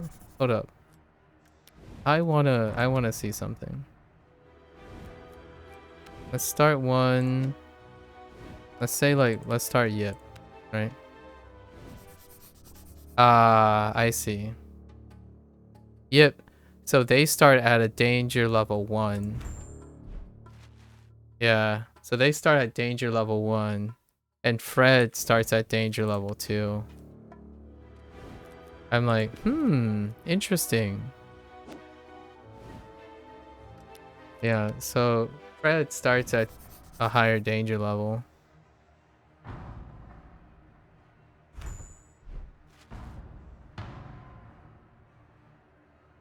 That would explain the scaling that I'm seeing. I'm like,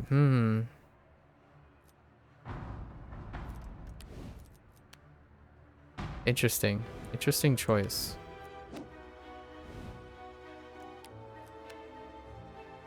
I don't think his base... I don't think his base deck would warrant that increase. Equivalent exchange.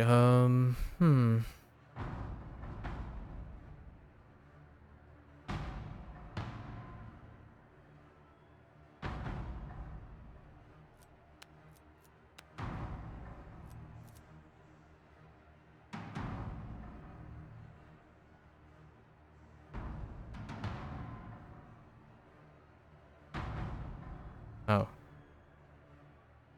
That's not great, is it? Wait.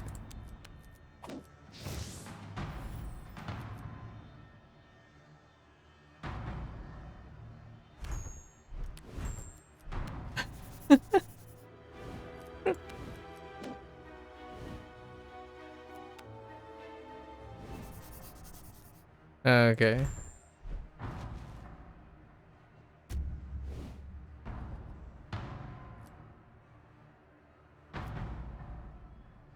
Sure.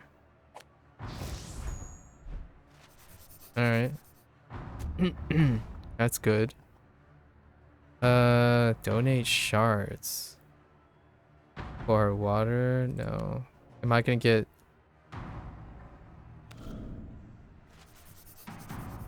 I just realized that it's became my routine to hop into your stream until like 2 a.m. It's strangely calming. Well, I hope you're getting enough sleep as well. You're getting sleep, right?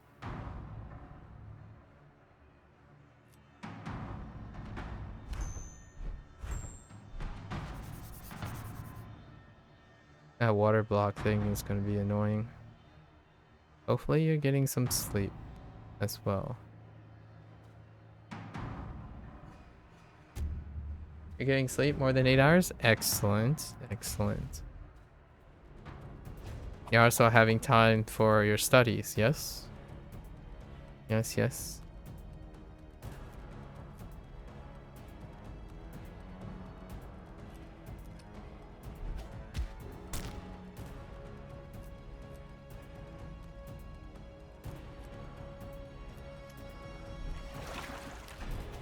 Fred, why do you start with, oh.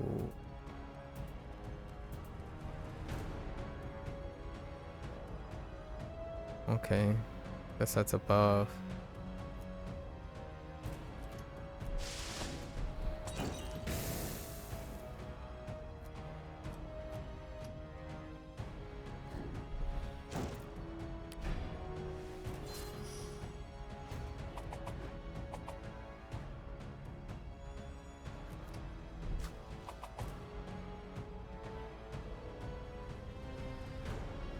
Well, that's annoying.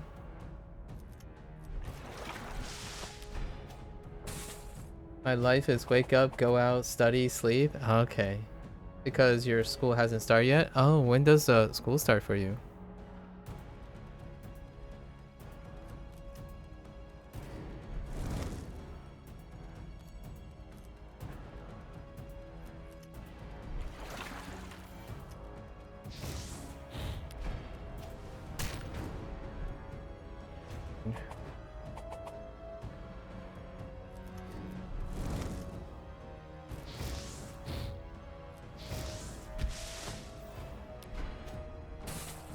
Early September. Ah, I see, I see.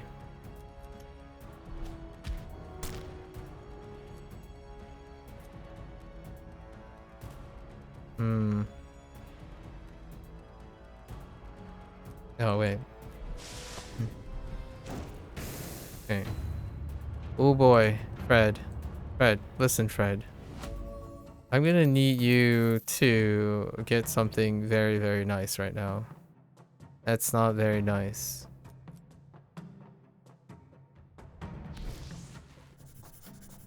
Alright, let's talk about this for a moment.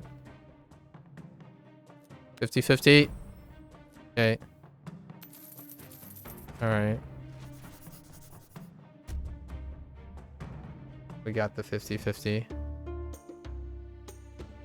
I have no way of vulnerabling yet. There.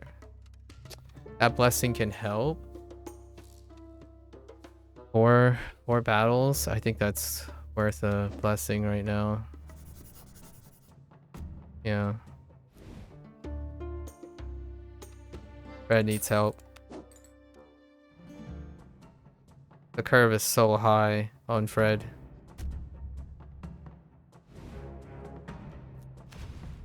Maybe we should have picked someone else. We'll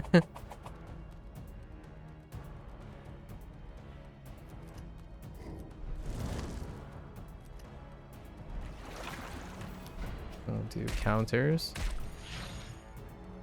Build Fred as a turtling dude? That'd be kind of interesting thematically.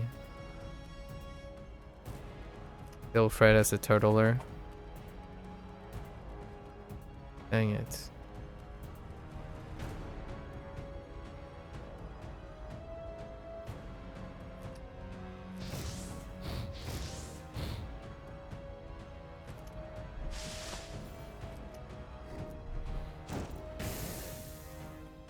That's the best I can do. I'm still gonna get a bleed.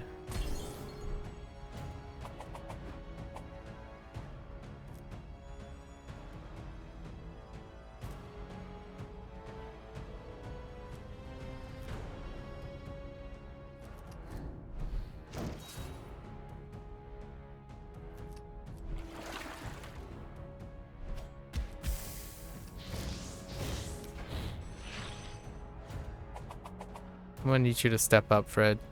Please. For the sake of the children.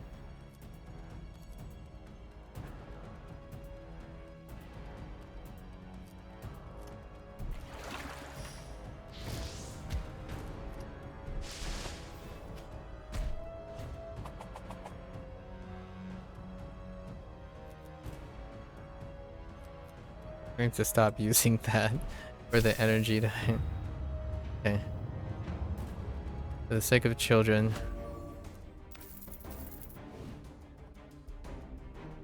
Spiteful Scales. Oh, actually, I need more Dark Source, right? That's not bad for Dark Source. I feel like we're just gonna end up going a turtle counter or something, which is very fitting for Fred's situation. So we need to scale up without fighting bosses.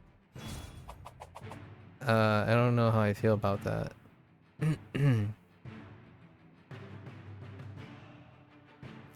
Let's gain 3 dart. Nice.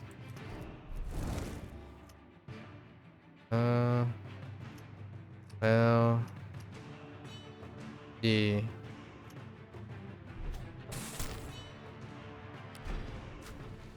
Oh, I guess I could have taken him out. Had a firebomb. That's okay. Oh, interesting. Oh, no, this is fine. Oh, I didn't need to expend that. I could have used this instead. I think I could have taken both of them out. That was a misplay.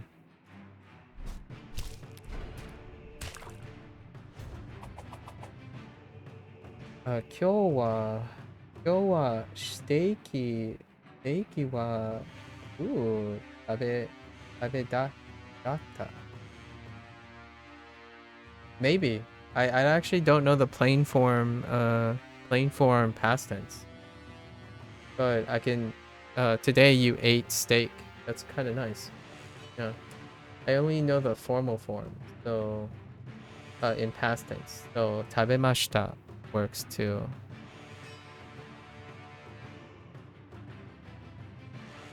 How was the steak?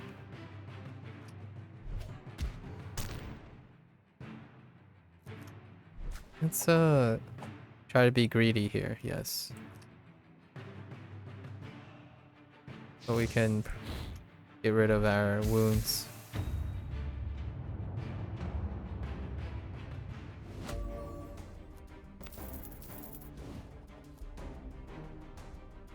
Frost Shell, gain 2, first card, yeah. Maybe we can form like a counter or something.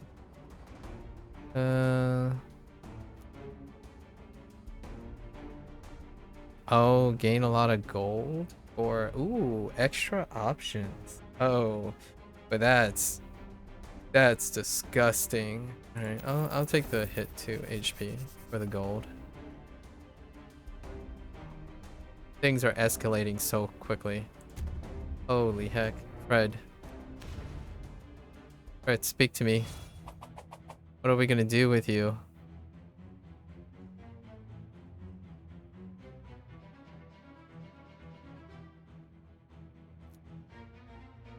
No nature card.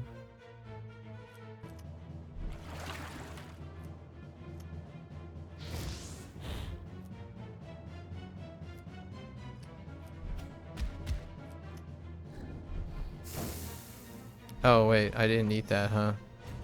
That's awkward.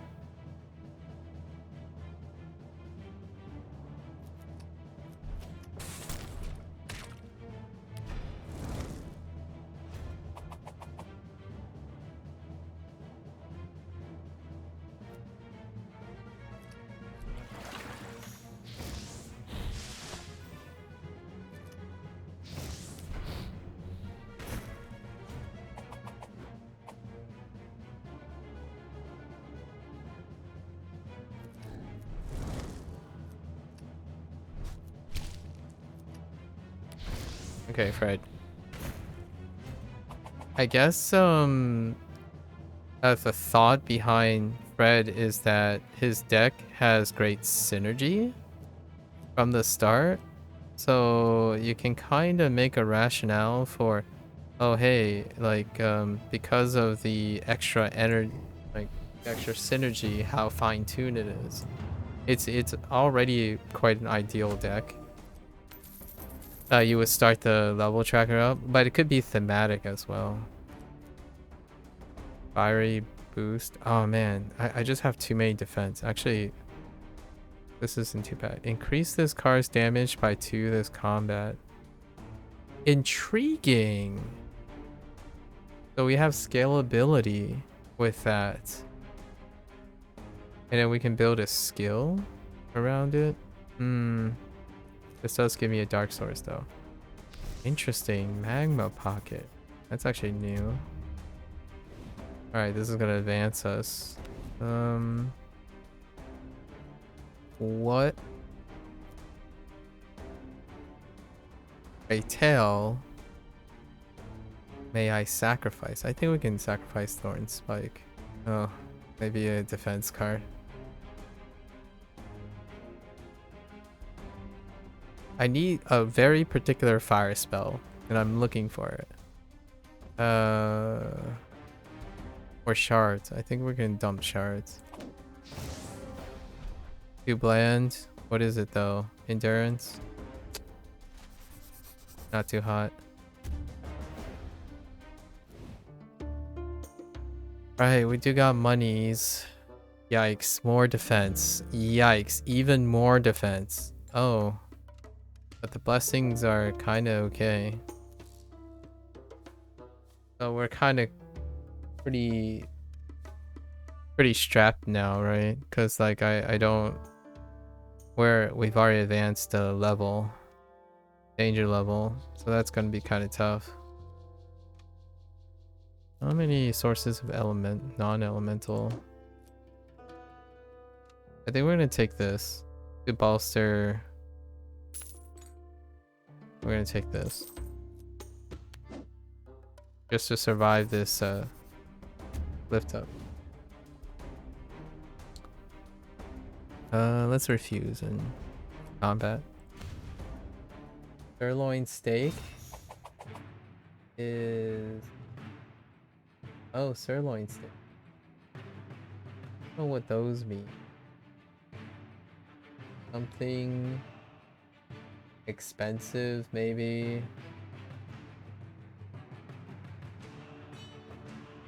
Yeah.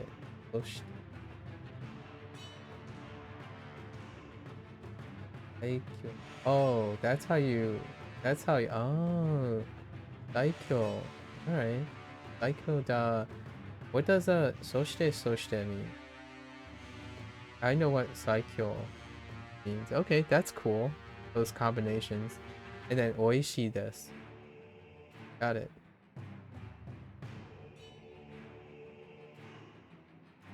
Oh, okay, just soshite. Oh, okay. Okay, so you're saying it was awesome. Yeah. It was Daikyo, it was awesome, and wait, Psycho, yeah. Daikyo, right? Yeah, great and it's great slash yeah. It's just better, more than good. So Daikyo. More than good. Not just good. It was great or awesome. Or fantastic. However you want to go about it. 10, 15. And I have no attack. Amazing. Because I basically only have... If I throw this on this guy, he'll die naturally, right? If I let the turns eclipse. So we'll just let that go.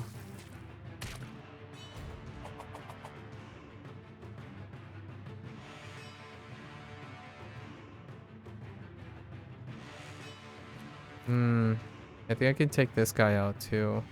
But then I won't be able to defend. Is that okay?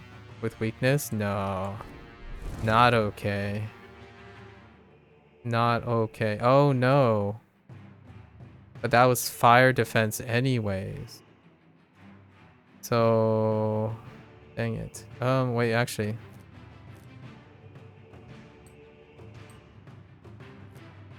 I guess we're just gonna have to prevent ourselves from.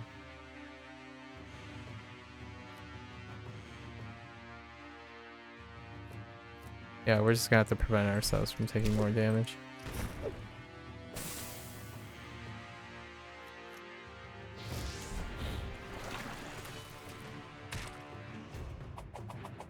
Yeah, this guy's gonna bite the dust on their own.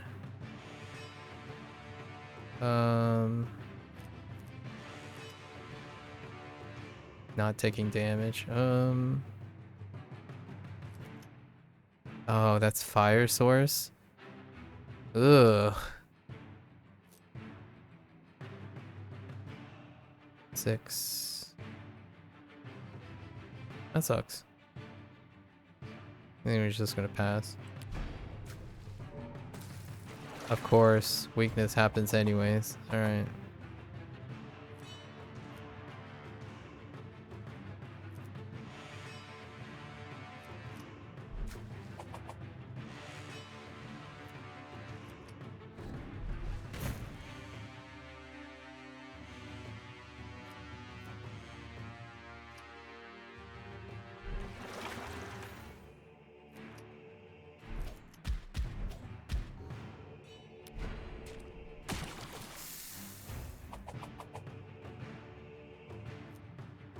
Neat. Neat.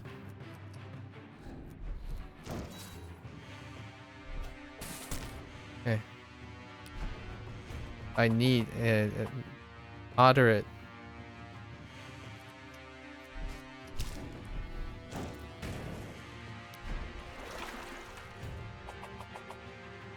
Okay.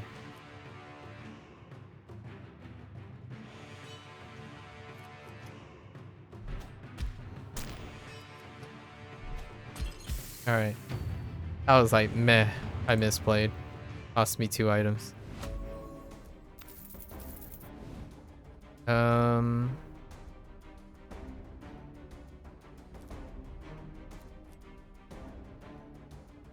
Nah, man. Ice spray? I guess. Dark Source, sure. We need more attack. Oh. Someone say Fred. Okay. So we have 2 more battles before we have to take out a boss. It's probably gonna be Milo.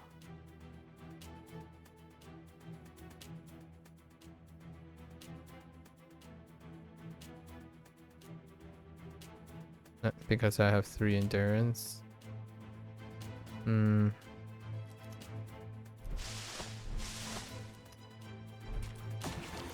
Only stack some dart. I'm gonna take care of this guy because they're dart prone.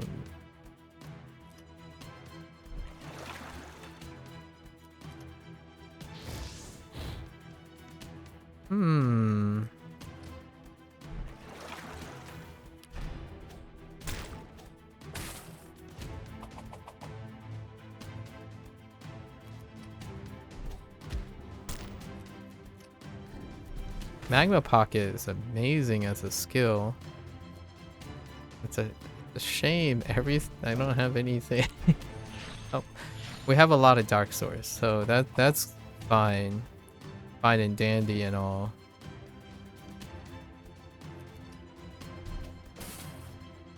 Oh, right. Just kidding.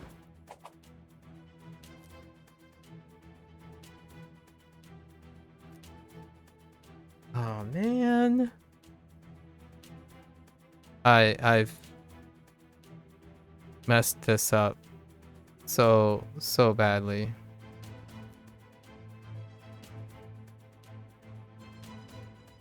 I mean, if I'm gonna take damage, yeah.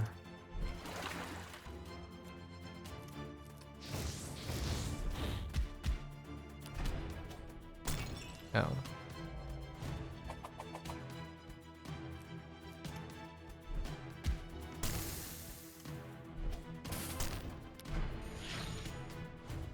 Red does present an interesting challenge in terms of like juggling stuff. I quite like it actually.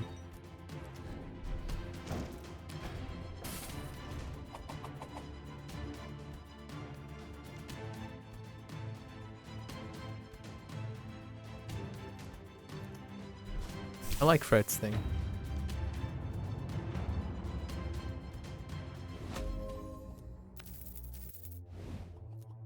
Fortitude.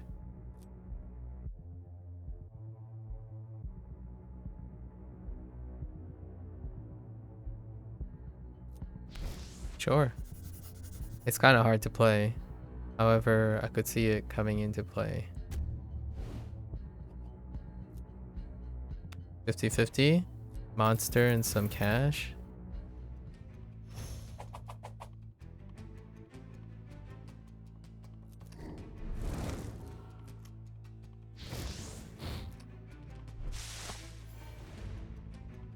Oh, right. Slimes. Slimes. I'm still gonna prioritize the little guy. Of course, it's vulnerable without unblockable vulnerable.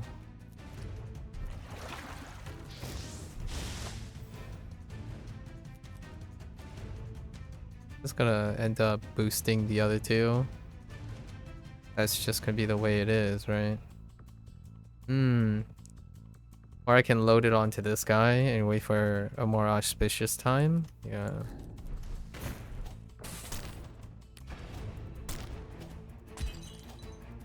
Okay. Because that would have hurt. Like a lot. A lot.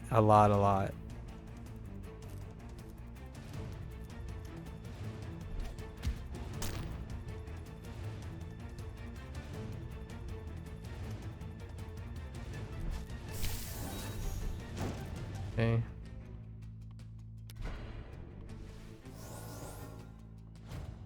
Alright. Well, that sucks. So, wishful thinking? Nope.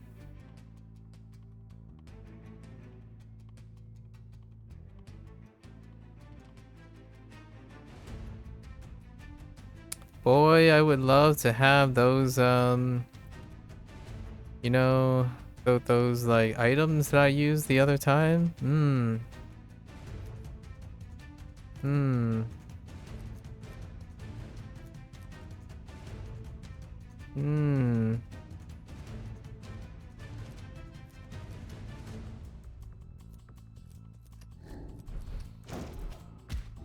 Yes, sirree, Bob. Those items would have been fantastic right about now. This guy's gonna be such a chonker. Hold up. Actually.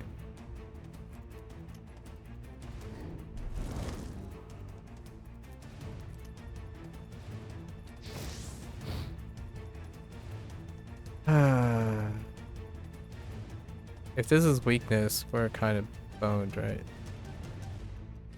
Guess we're just gonna go after.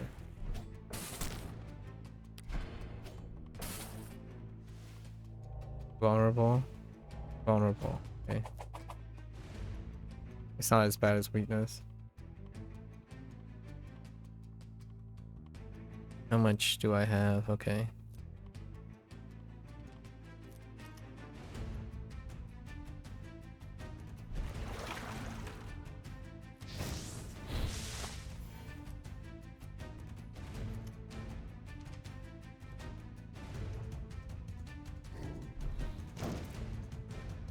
I should have taken that guy out. Maybe. It might have ended up netting the same amount of damage.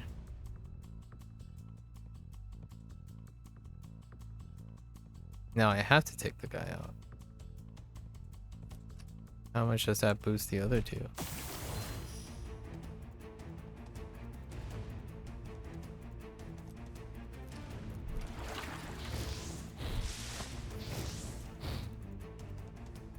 That's awkward. I should have hit the blaze in between.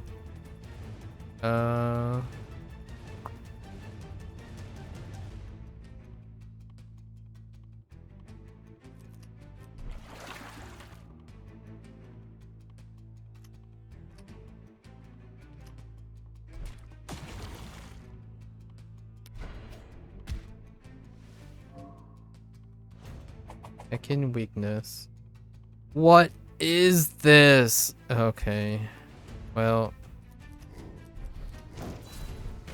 this was bound to happen, right?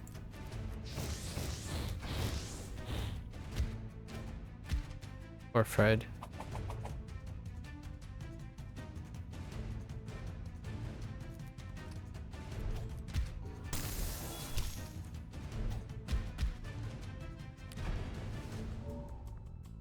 Of course it's weakness. Oh, there's that.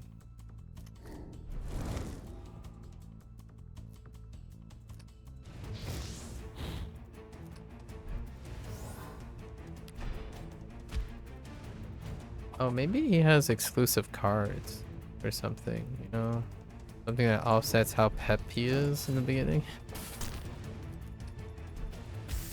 Ah, Fred. Fred. I have such an uphill battle. I guess his HP pool is higher as well. Follow-up? Follow-up's pretty good. Actually, Earthquake is not bad. Probably follow-up.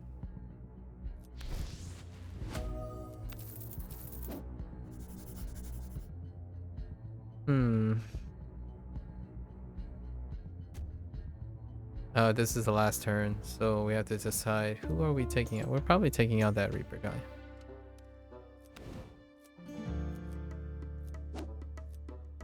Yikes.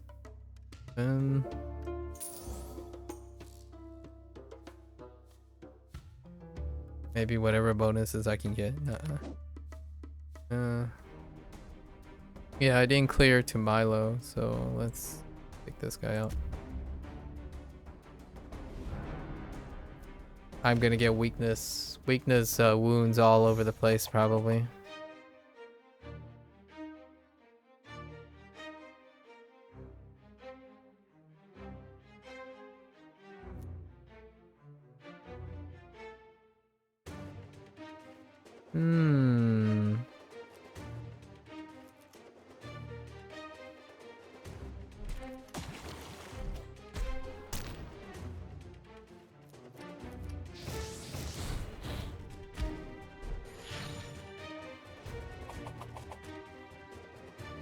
Yep, all defense.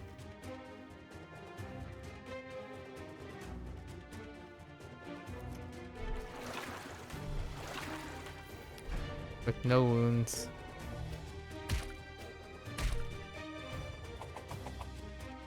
Gonna lose by attrition.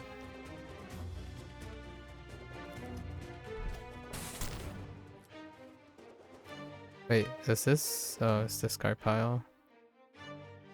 Is there anything else I can set up? Or just draw a dud?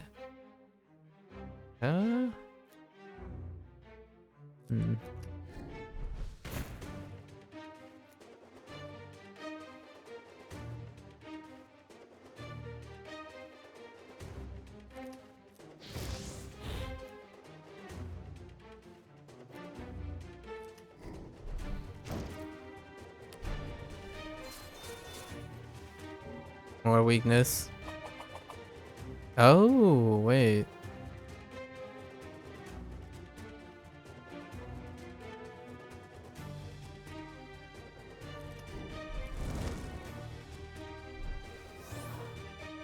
Can't do anything. And then of course, more, yeah.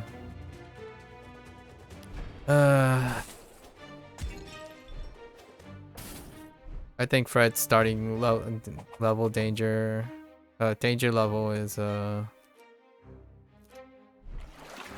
potentially overscaled.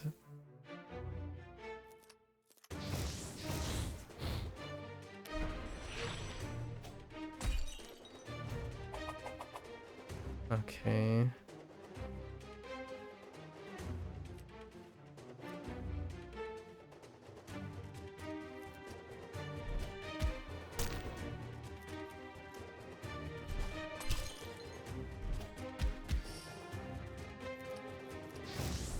I'll take the energy for that.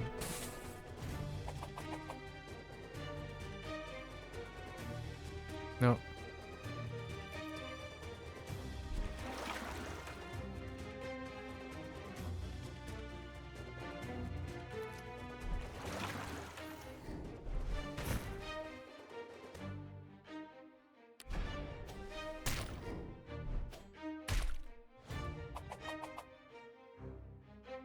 I guess we can kind of cleanse things in the future.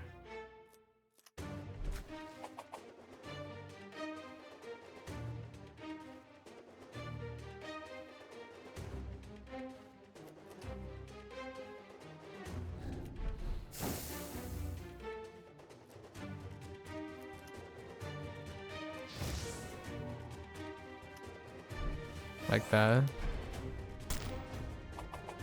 Can't do anything. No defense.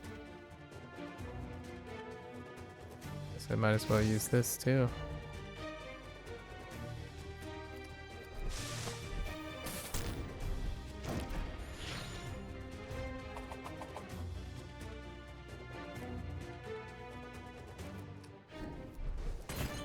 Okay. Fred. Light. Oh. Discard up to 3 cards. Ugh. Oh. But photosynthesis is okay. Yeah, sure.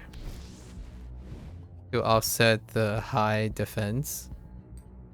Sure.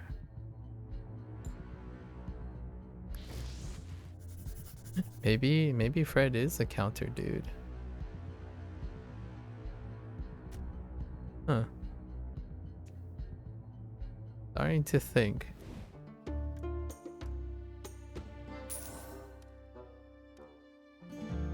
Ooh. We should buy the Sundering. I should have bought the Sundering.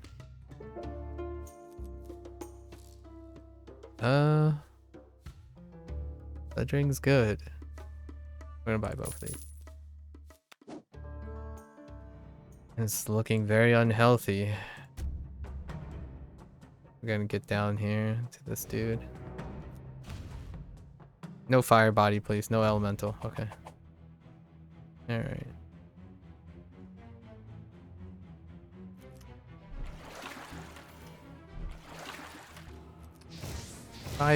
Fire back combat it's fine. I'll take fire combat.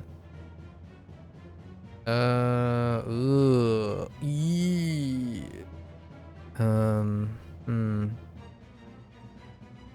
Well, I guess let's just take 7 to the face.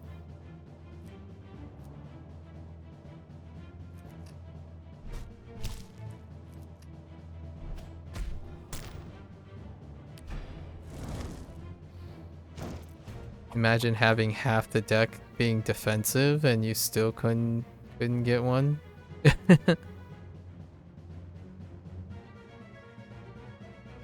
Oh. I cannot stop you from doing that.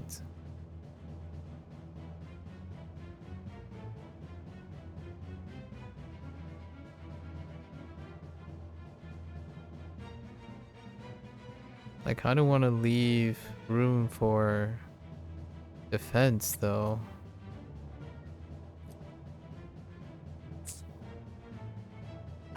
So I can like photosynthesis. Oh, wait. This is for now. So,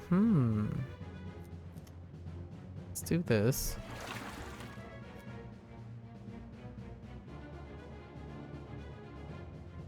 Brawl.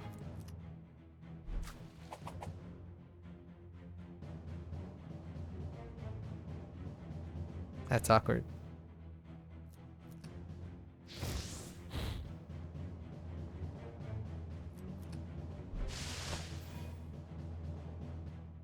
I needed like one additional attack to so I can take the guy out.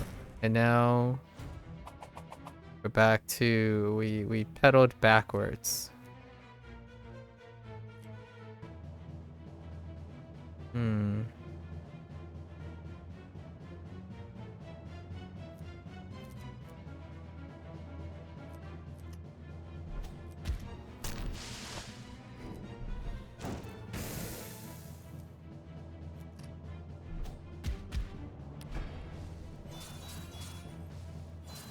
More strength.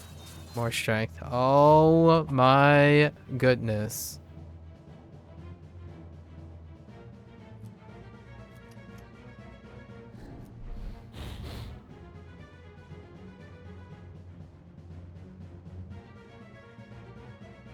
I can't stop it.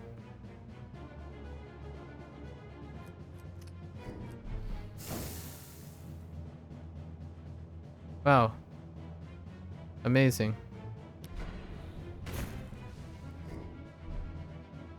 I can Fred.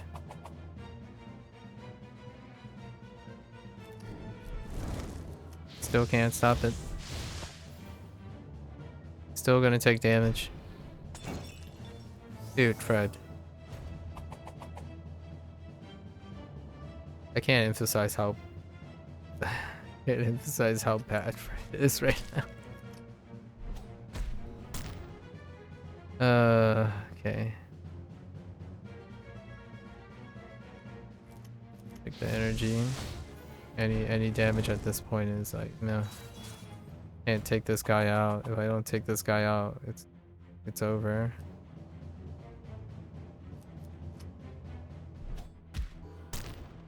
Let's see.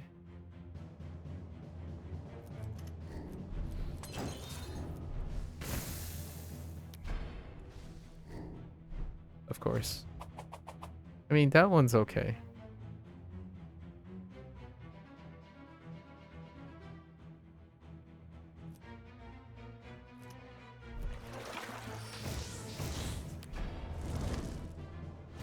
I have no idea why I didn't attack there.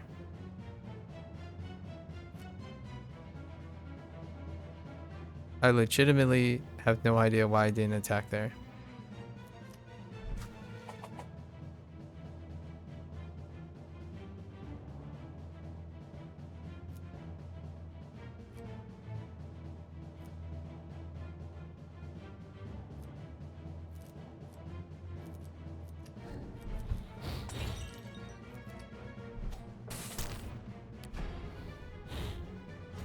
Maybe I was trying to do this? No.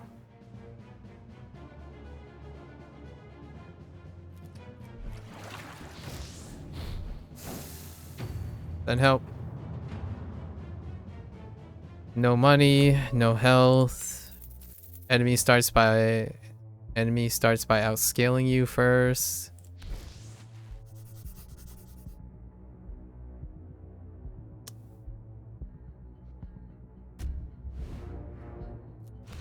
What can you do? Guess we'll try one more run after this, maybe.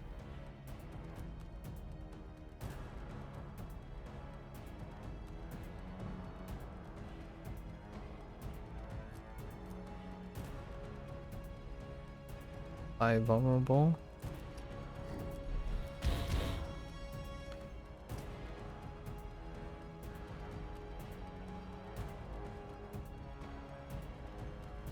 I didn't look at counter.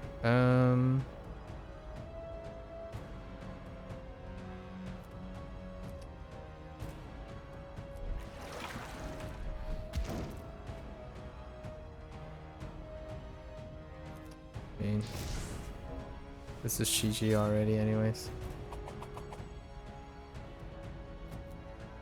Alright, Fred. You win for being the lamest. Only because you start on such high threat. Let's start again. Okay. That's fine. We'll take it.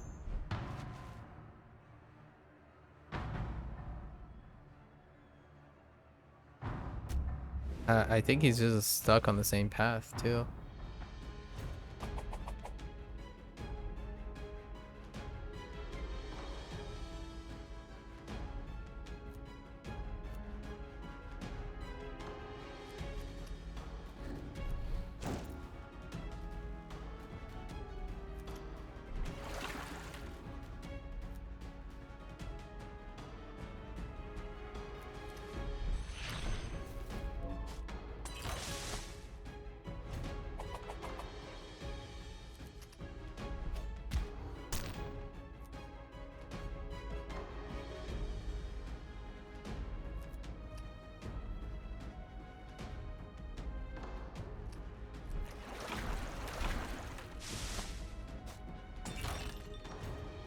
Yep.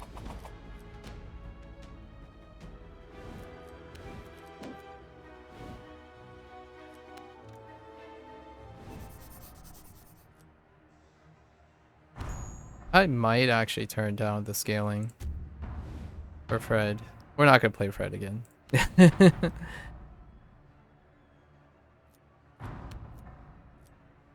uh,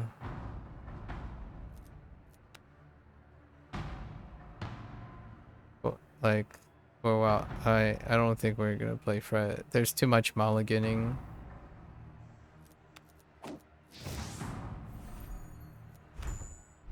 Oh. Okay.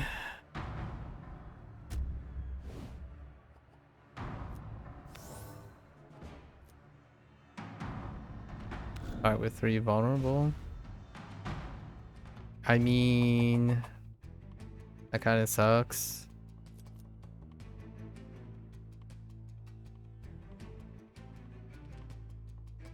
That really sucks.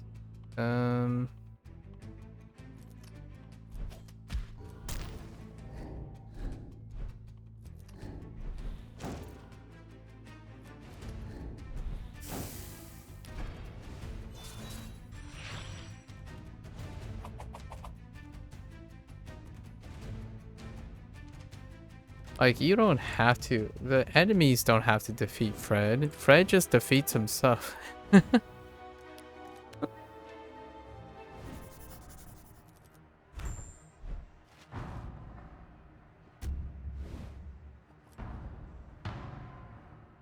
No thanks.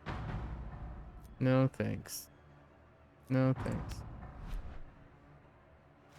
Yeah. Next battle, sure.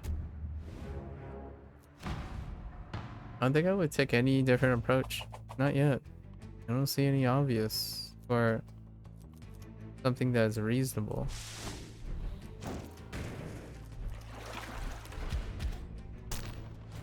The beginnings are right and dandy though.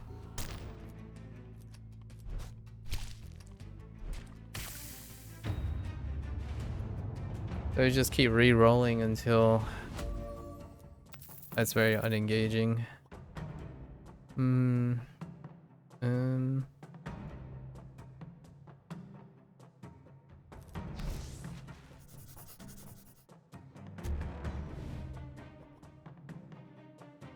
Use a water card to destroy? Feels bad, man.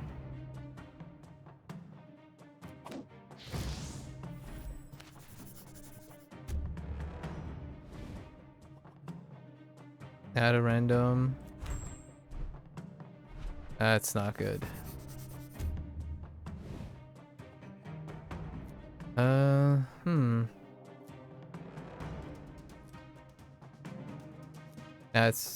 That's pretty bad too.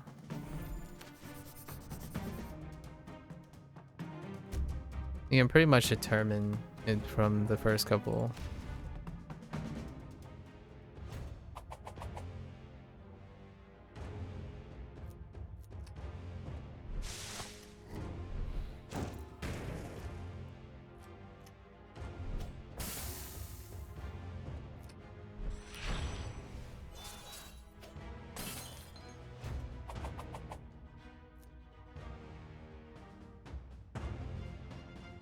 I mean, it's okay.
Dang it.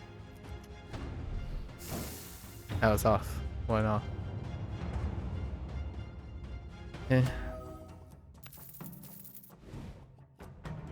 Inferno. Or flammable. Okay.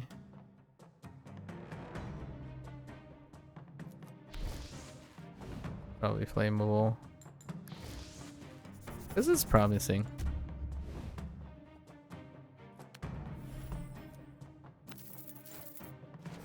That's pretty promising too.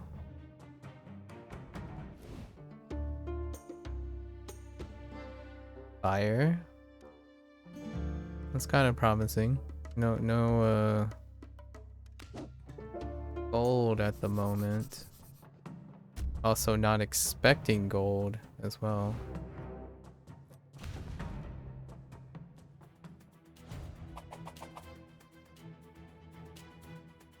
Joy.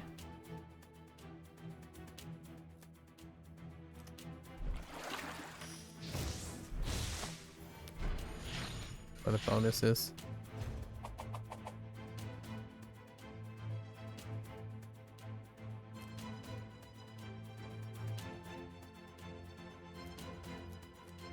Maybe I can get lucky with a draw.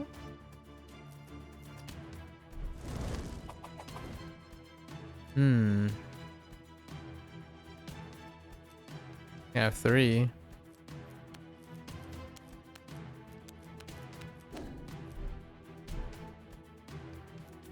Oh. 3, not 4. Your pep?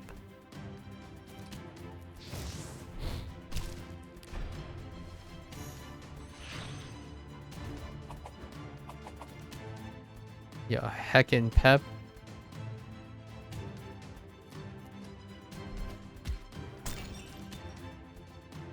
No dice.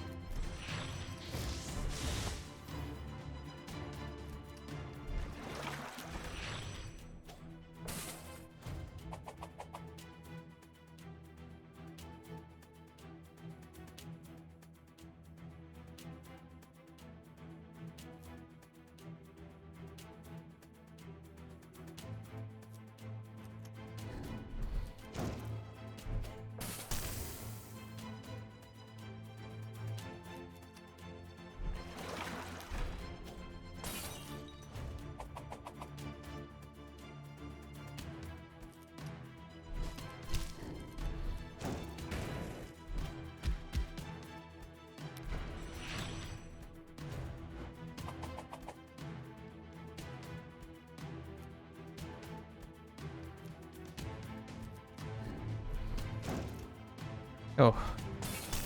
Hey. We're still good. Still good. Fine. Alright. Fortitude. I guess this is... I don't know if these are unique to him, but it might seem like they're unique to him. Or like, has a higher occurrence. Oh, it could be the danger level though.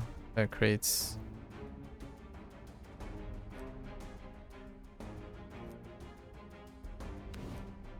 choose a fire to destroy.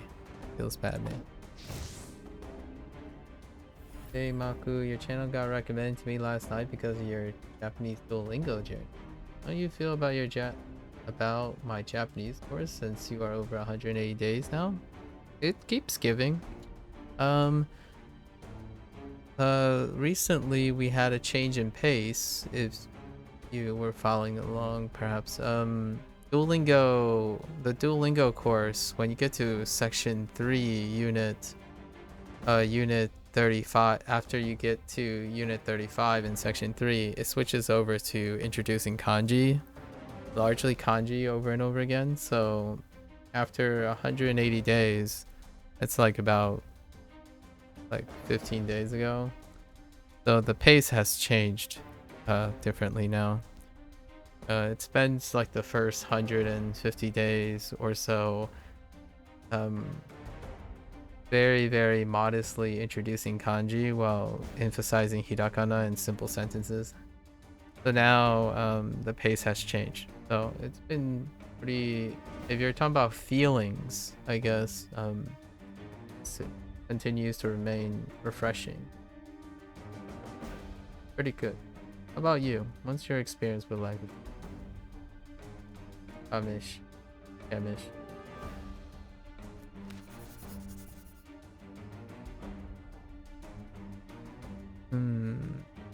Okay, we'll go here.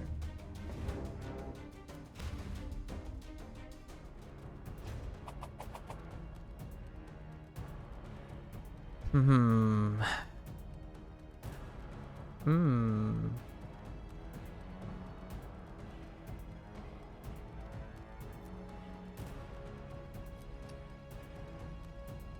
Oh, they're strong against dark?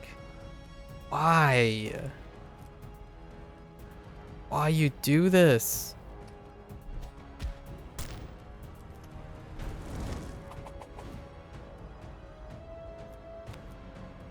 Oh, wait.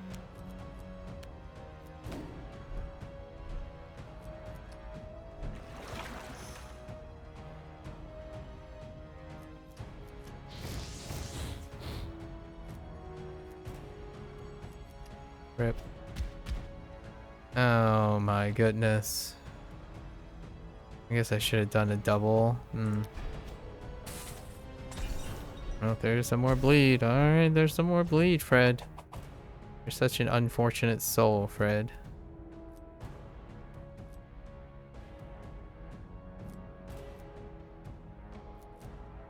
What are we gonna do with you?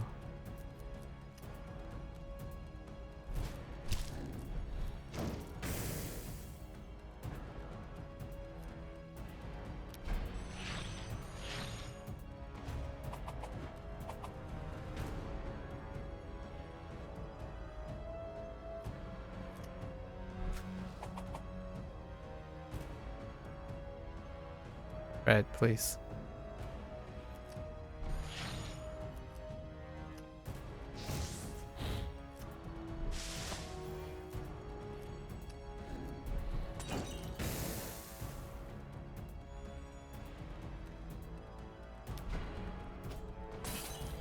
Out.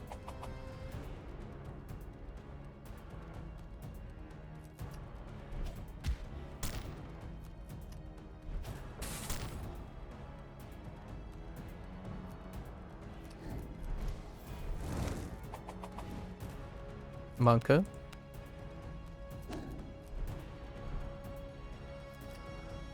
Oh. Oh, it's not so great.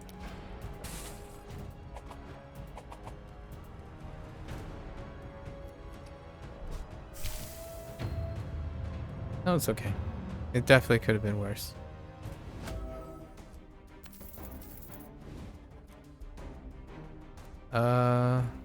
Guess that's gonna end up setting up some stuff.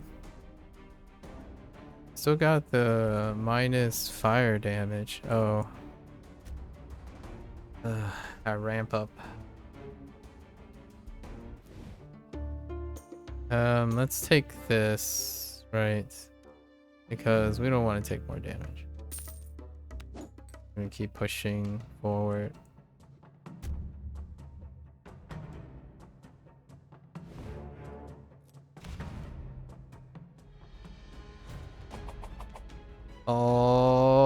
Okay.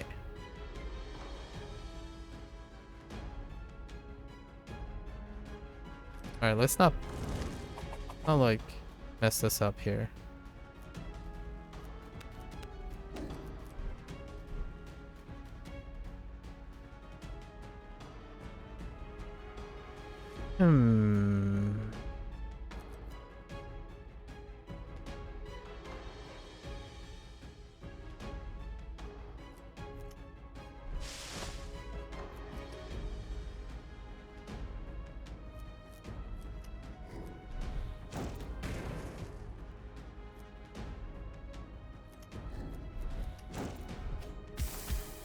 Okay, we're trying not to use up our items here.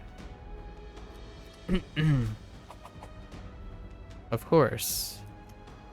That's how that works out.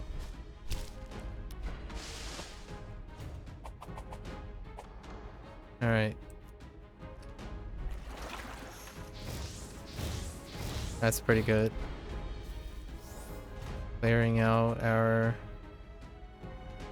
stuff. That's not so great.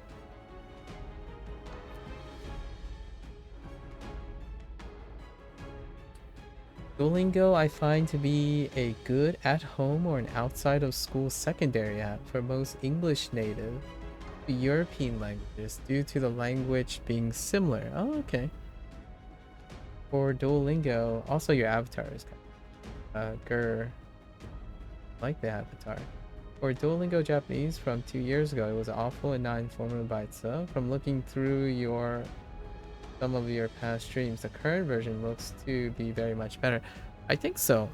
That's the impression that I got as well from all the people that I've interacted with who've since moved on from Duolingo for the very similar reasons.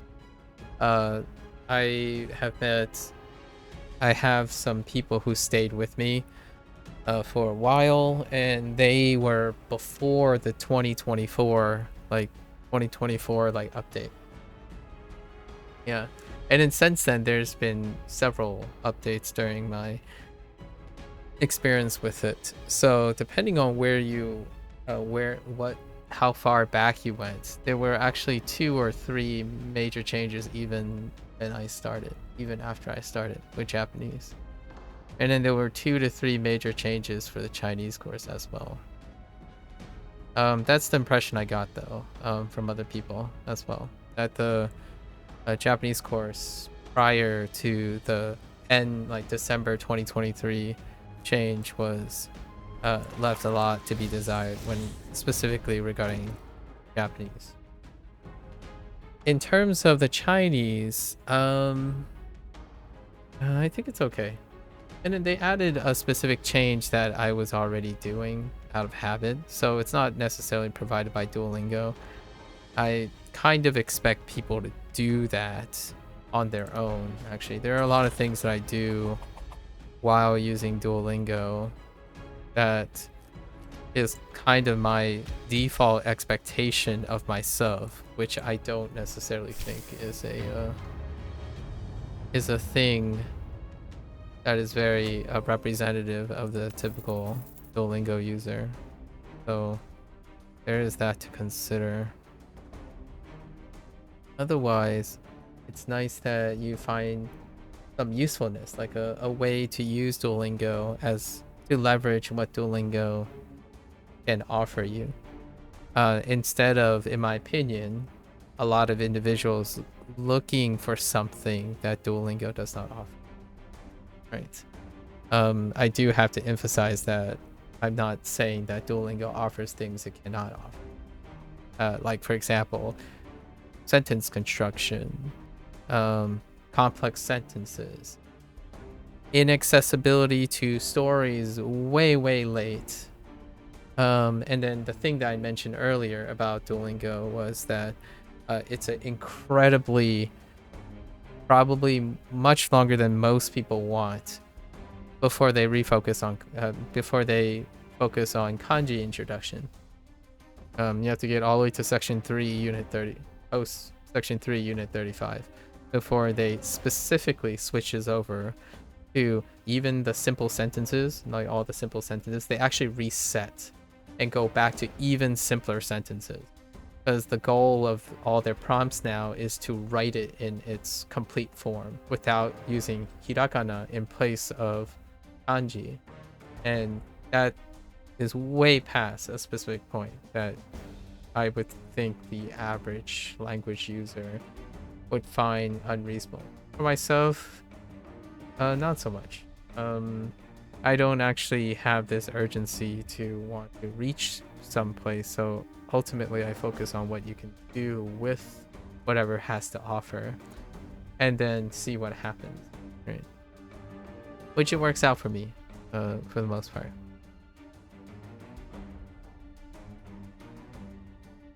Yeah. Let's see. Nah, this stuff is not good. We gotta... The drawing card one is okay.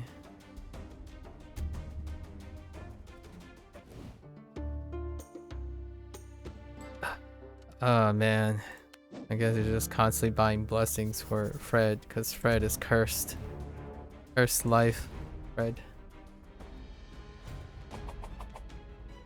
So what else do you do outside of um Duolingo? And what European languages are you learning?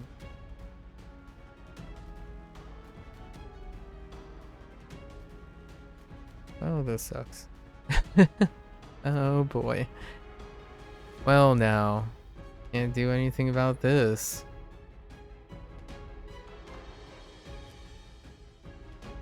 Nope, you just take it to the face.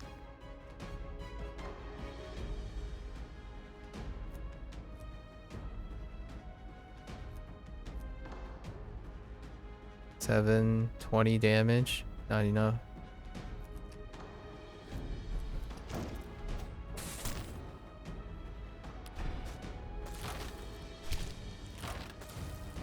Yeah, Fred is so cursed. Maybe that's the theme that Daniel was going for.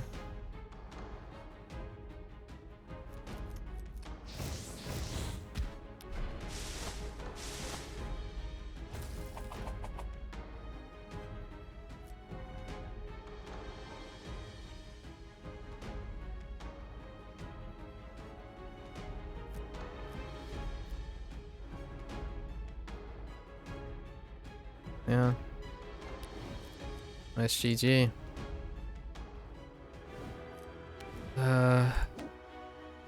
I really dislike Fred's scaling. Like the Duolingo wise, I mainly use it for high school for Spanish like 8 or 9 years ago. Oh wow. Okay. Currently you're studying Japanese using the Genki structure? Okay, with an online instructor. Solid, solid. 9 years ago. Wow.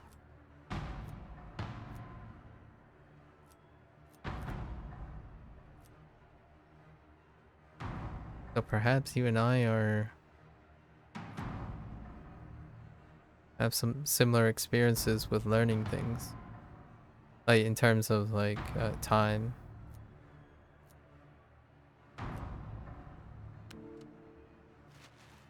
Hmm.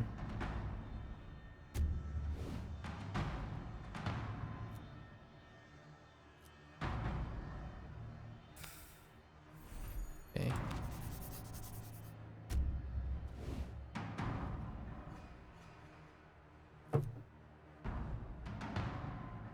Double my gold. What if I just go at this person right now?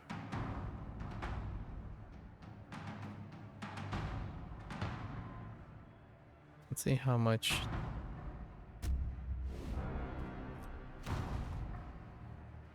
Yeah, Genki textbook, right? Textbook and online instructor sounds pretty solid. Do you engage in any form of output while you're doing input studies?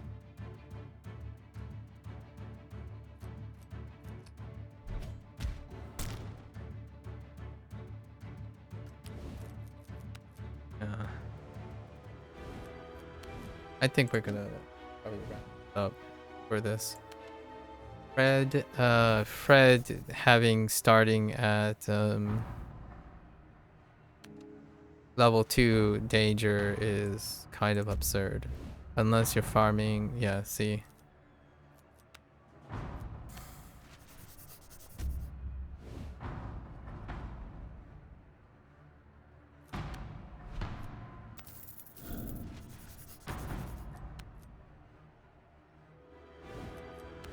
Yeah, I won't be able to complete this run regardless if it worked out for Fred. The instructor has shadowing practice that had it made your speaking and listening so much better. Oh, okay. Can I ask what your educational background is? And I guess you mentioned school. So how what's your academic background?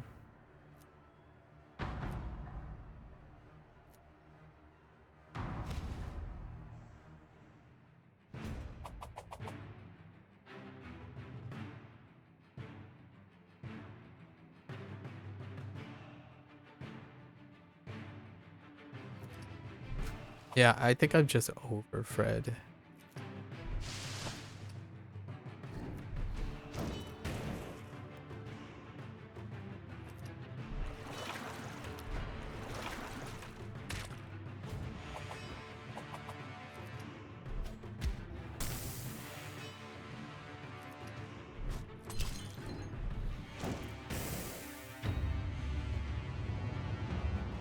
Or Fred. We won't see his conclusion until later. Hmm.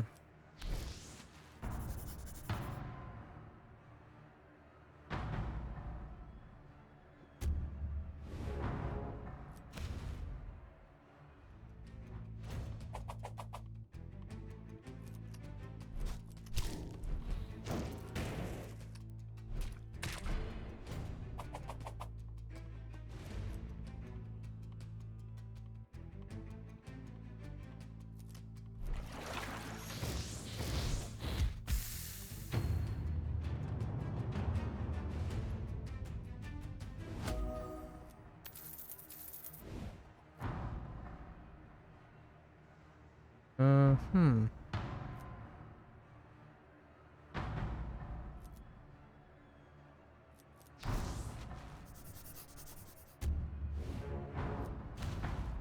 It feels like I'm just bootstrapping through the first couple things.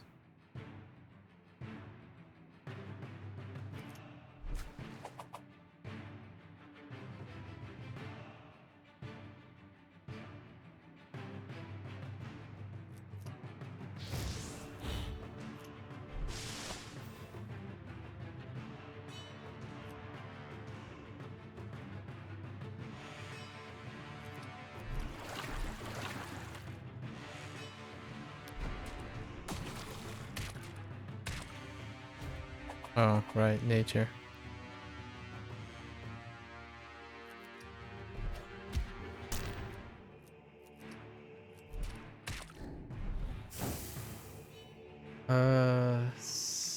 Okay. Second year in cybersecurity. You had a 6-year gap after high school to support your family. I see, I see. Thank you for the share. Oh, how's cybersecurity going? That's fantastic. Being able to get back to school after a long gap. What particularly interests you about language learning?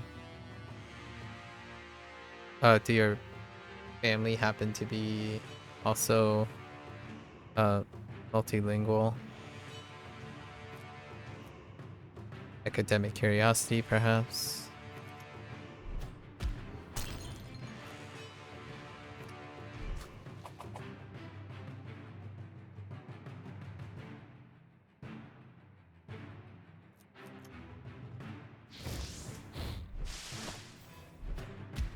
Your current job has to be working in Japan 4 to 6 months out of the year. Oh, wow. That's awesome. Working out of Japan. Um, why, yeah, I've heavily considered moving to Japan full time. Ah, okay. Because I was about to say, like, that just sounds like, at this point, you have a source of, you have a, you have a source of a direct form of immersion.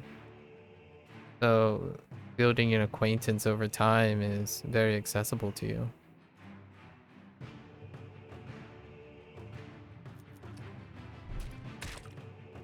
Pretty wonderful opportunity.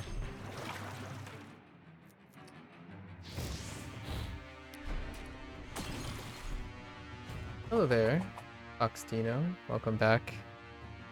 Half Eyes. Hello, hello.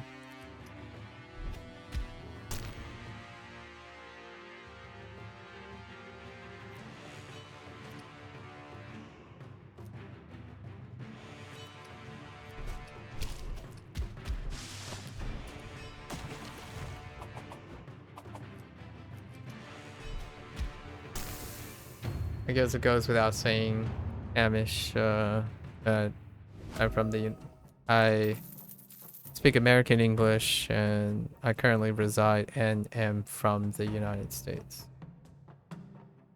Although my family in the context of my everyday life, I typically am exposed to 2 or 3 languages on a daily basis. Since I was born. And that hasn't changed through my academic life. Granted, that is not that does not substitute for active learning, right? Like active comprehension. So this happens to be a time in my life that I have some time to do so. In fact, a lot of time to do so. Mermaid's Gift. Or Whirlpool. Whirlpool is pretty decent. Yeah. Oh, it's only single targeting though. We'll take it. We're going the defensive route. Can I do Shashinko in 2 hours today? Oh, that's gonna be tough. I also have new units, so this is gonna be the last. I also have new units in Duolingo for both Japanese and Chinese today.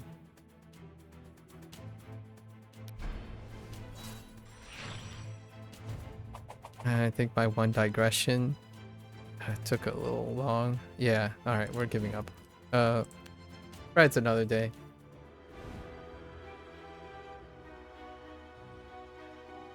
But it is great for phonological awareness.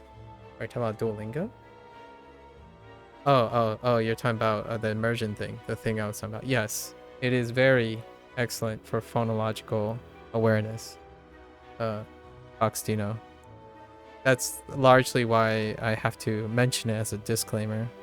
Because a lot of times there's this obvious, a very reasonable assumption that someone who's learning a second or third language, like literarily and stuff, have less phonological awareness.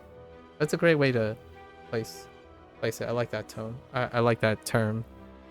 I haven't considered putting those two terms together. All right, folks. Didn't quite do a lot in Elemental Exiles. I think Fred is an interesting character. I think the idea that it starts at danger level 2 is kind of overscaling a little bit. Fred's deck isn't that great, in my opinion. We kind of got close to getting to the personal quest. Probably the most one-dimensional right now and one-track thing. We'll probably try a different character next time. Fred will be on the back burner. I told myself that I would use a different character each time. And we had a little bit of digression in the middle. We talked about... what is it? It was sparked by the idea of digital minimalism. And it went into, I guess, my spiel about sustainability. Having a sustainable lifestyle while constantly trying to build more and more sustainability, right? So we'll come back to this. It's ho-hum. I think Fred is lukewarm at the moment. All the early moves are more or less just predetermined by RNG at this point. I don't see anything dramatically that will affect Fred's scaling. So it could be a really refreshing take on like bootstrapping for something lucky and whatnot. I think Fred is kind of a weak side, probably much more so than the others because it doesn't feel like you can get on your wheels. It is thematically different though. So as a like a spice of life thing, you can kind of feel like if mulliganing is your thing. I can see myself trying to do the completion run with Fred by mulliganing aggressively. Anyways, I'm gonna switch gears now. So thanks for chilling. This game is going to be launched in 2 more days, right? I plan on completing all the Steam achievements as I typically do with games like this. But that involves clearing every single one of these characters. That's the remaining thing. And then 3 more locations. It looks like 3 or so locations. right? It's nice that the game got an update before the launch. Card gallery is much appreciated. And it looks like we discovered like 15 new cards. There must be some cards that are unique to each character. Looks like a fun game. Big fan of Slay the Spire. There's going to be comparisons drawn for sure with Slay the Spire. This game did take a different approach when it comes to like how to what the core mechanics are. And one of the things that I would highlight that makes this a refreshing experience would be basically what the developer. I had an opportunity to talk to Daniel a couple times. Daniel, the solo dev behind under the Final Game Studio, which is the person who made this game. The core does feel very different. It's effectively being incredibly disruptive. And, most of the time, you're not. It's a scrappy game. So, your idea is to understand value picks, how you can maximize the value picks, and then occasionally, opportunistically, select cards that will work towards the theme per se of the character as much as you can. It definitely takes a different approach in conditions. Almost all of the fun little things come from how each card has a conditional bonus. I really like the conditional skill bonuses. Attack cards are have conditionals as well, and then all the basic cards, which there are very few of them, are just straight up effects, or straight up like damage, straight up block. Those are the basics. But all the complex situations is very engaging in the sense that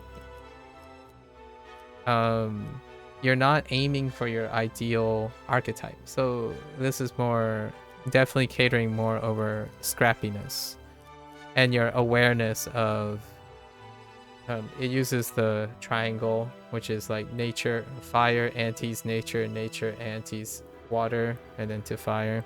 And then you have physical, and then you have light alignment and dark alignment. So it's pretty nice. I think it's very refreshing, and it definitely distinguishes itself from the many deck builders that I have played in the past. And approaches, it might not be for everyone who's looking for something like, per se, directly contrasting to Slay the Spire, but it does have that feel. It does give you that sense of reward. And right now, I think Fred's early scaling might involve re-rolling a lot, which that would be just Fred's theme. Fred is the Demon Lord. Spoilers. But Fred is the Demon Lord and misunderstood Demon Lord. And I think it's very thematic that he has a higher uphill battle than the other guys. Anyways, I'll be back tomorrow with another session of this. And we're going to try a different character next time. And I'm going to be switching gears. So thanks for listening to this session. Let's swap it up.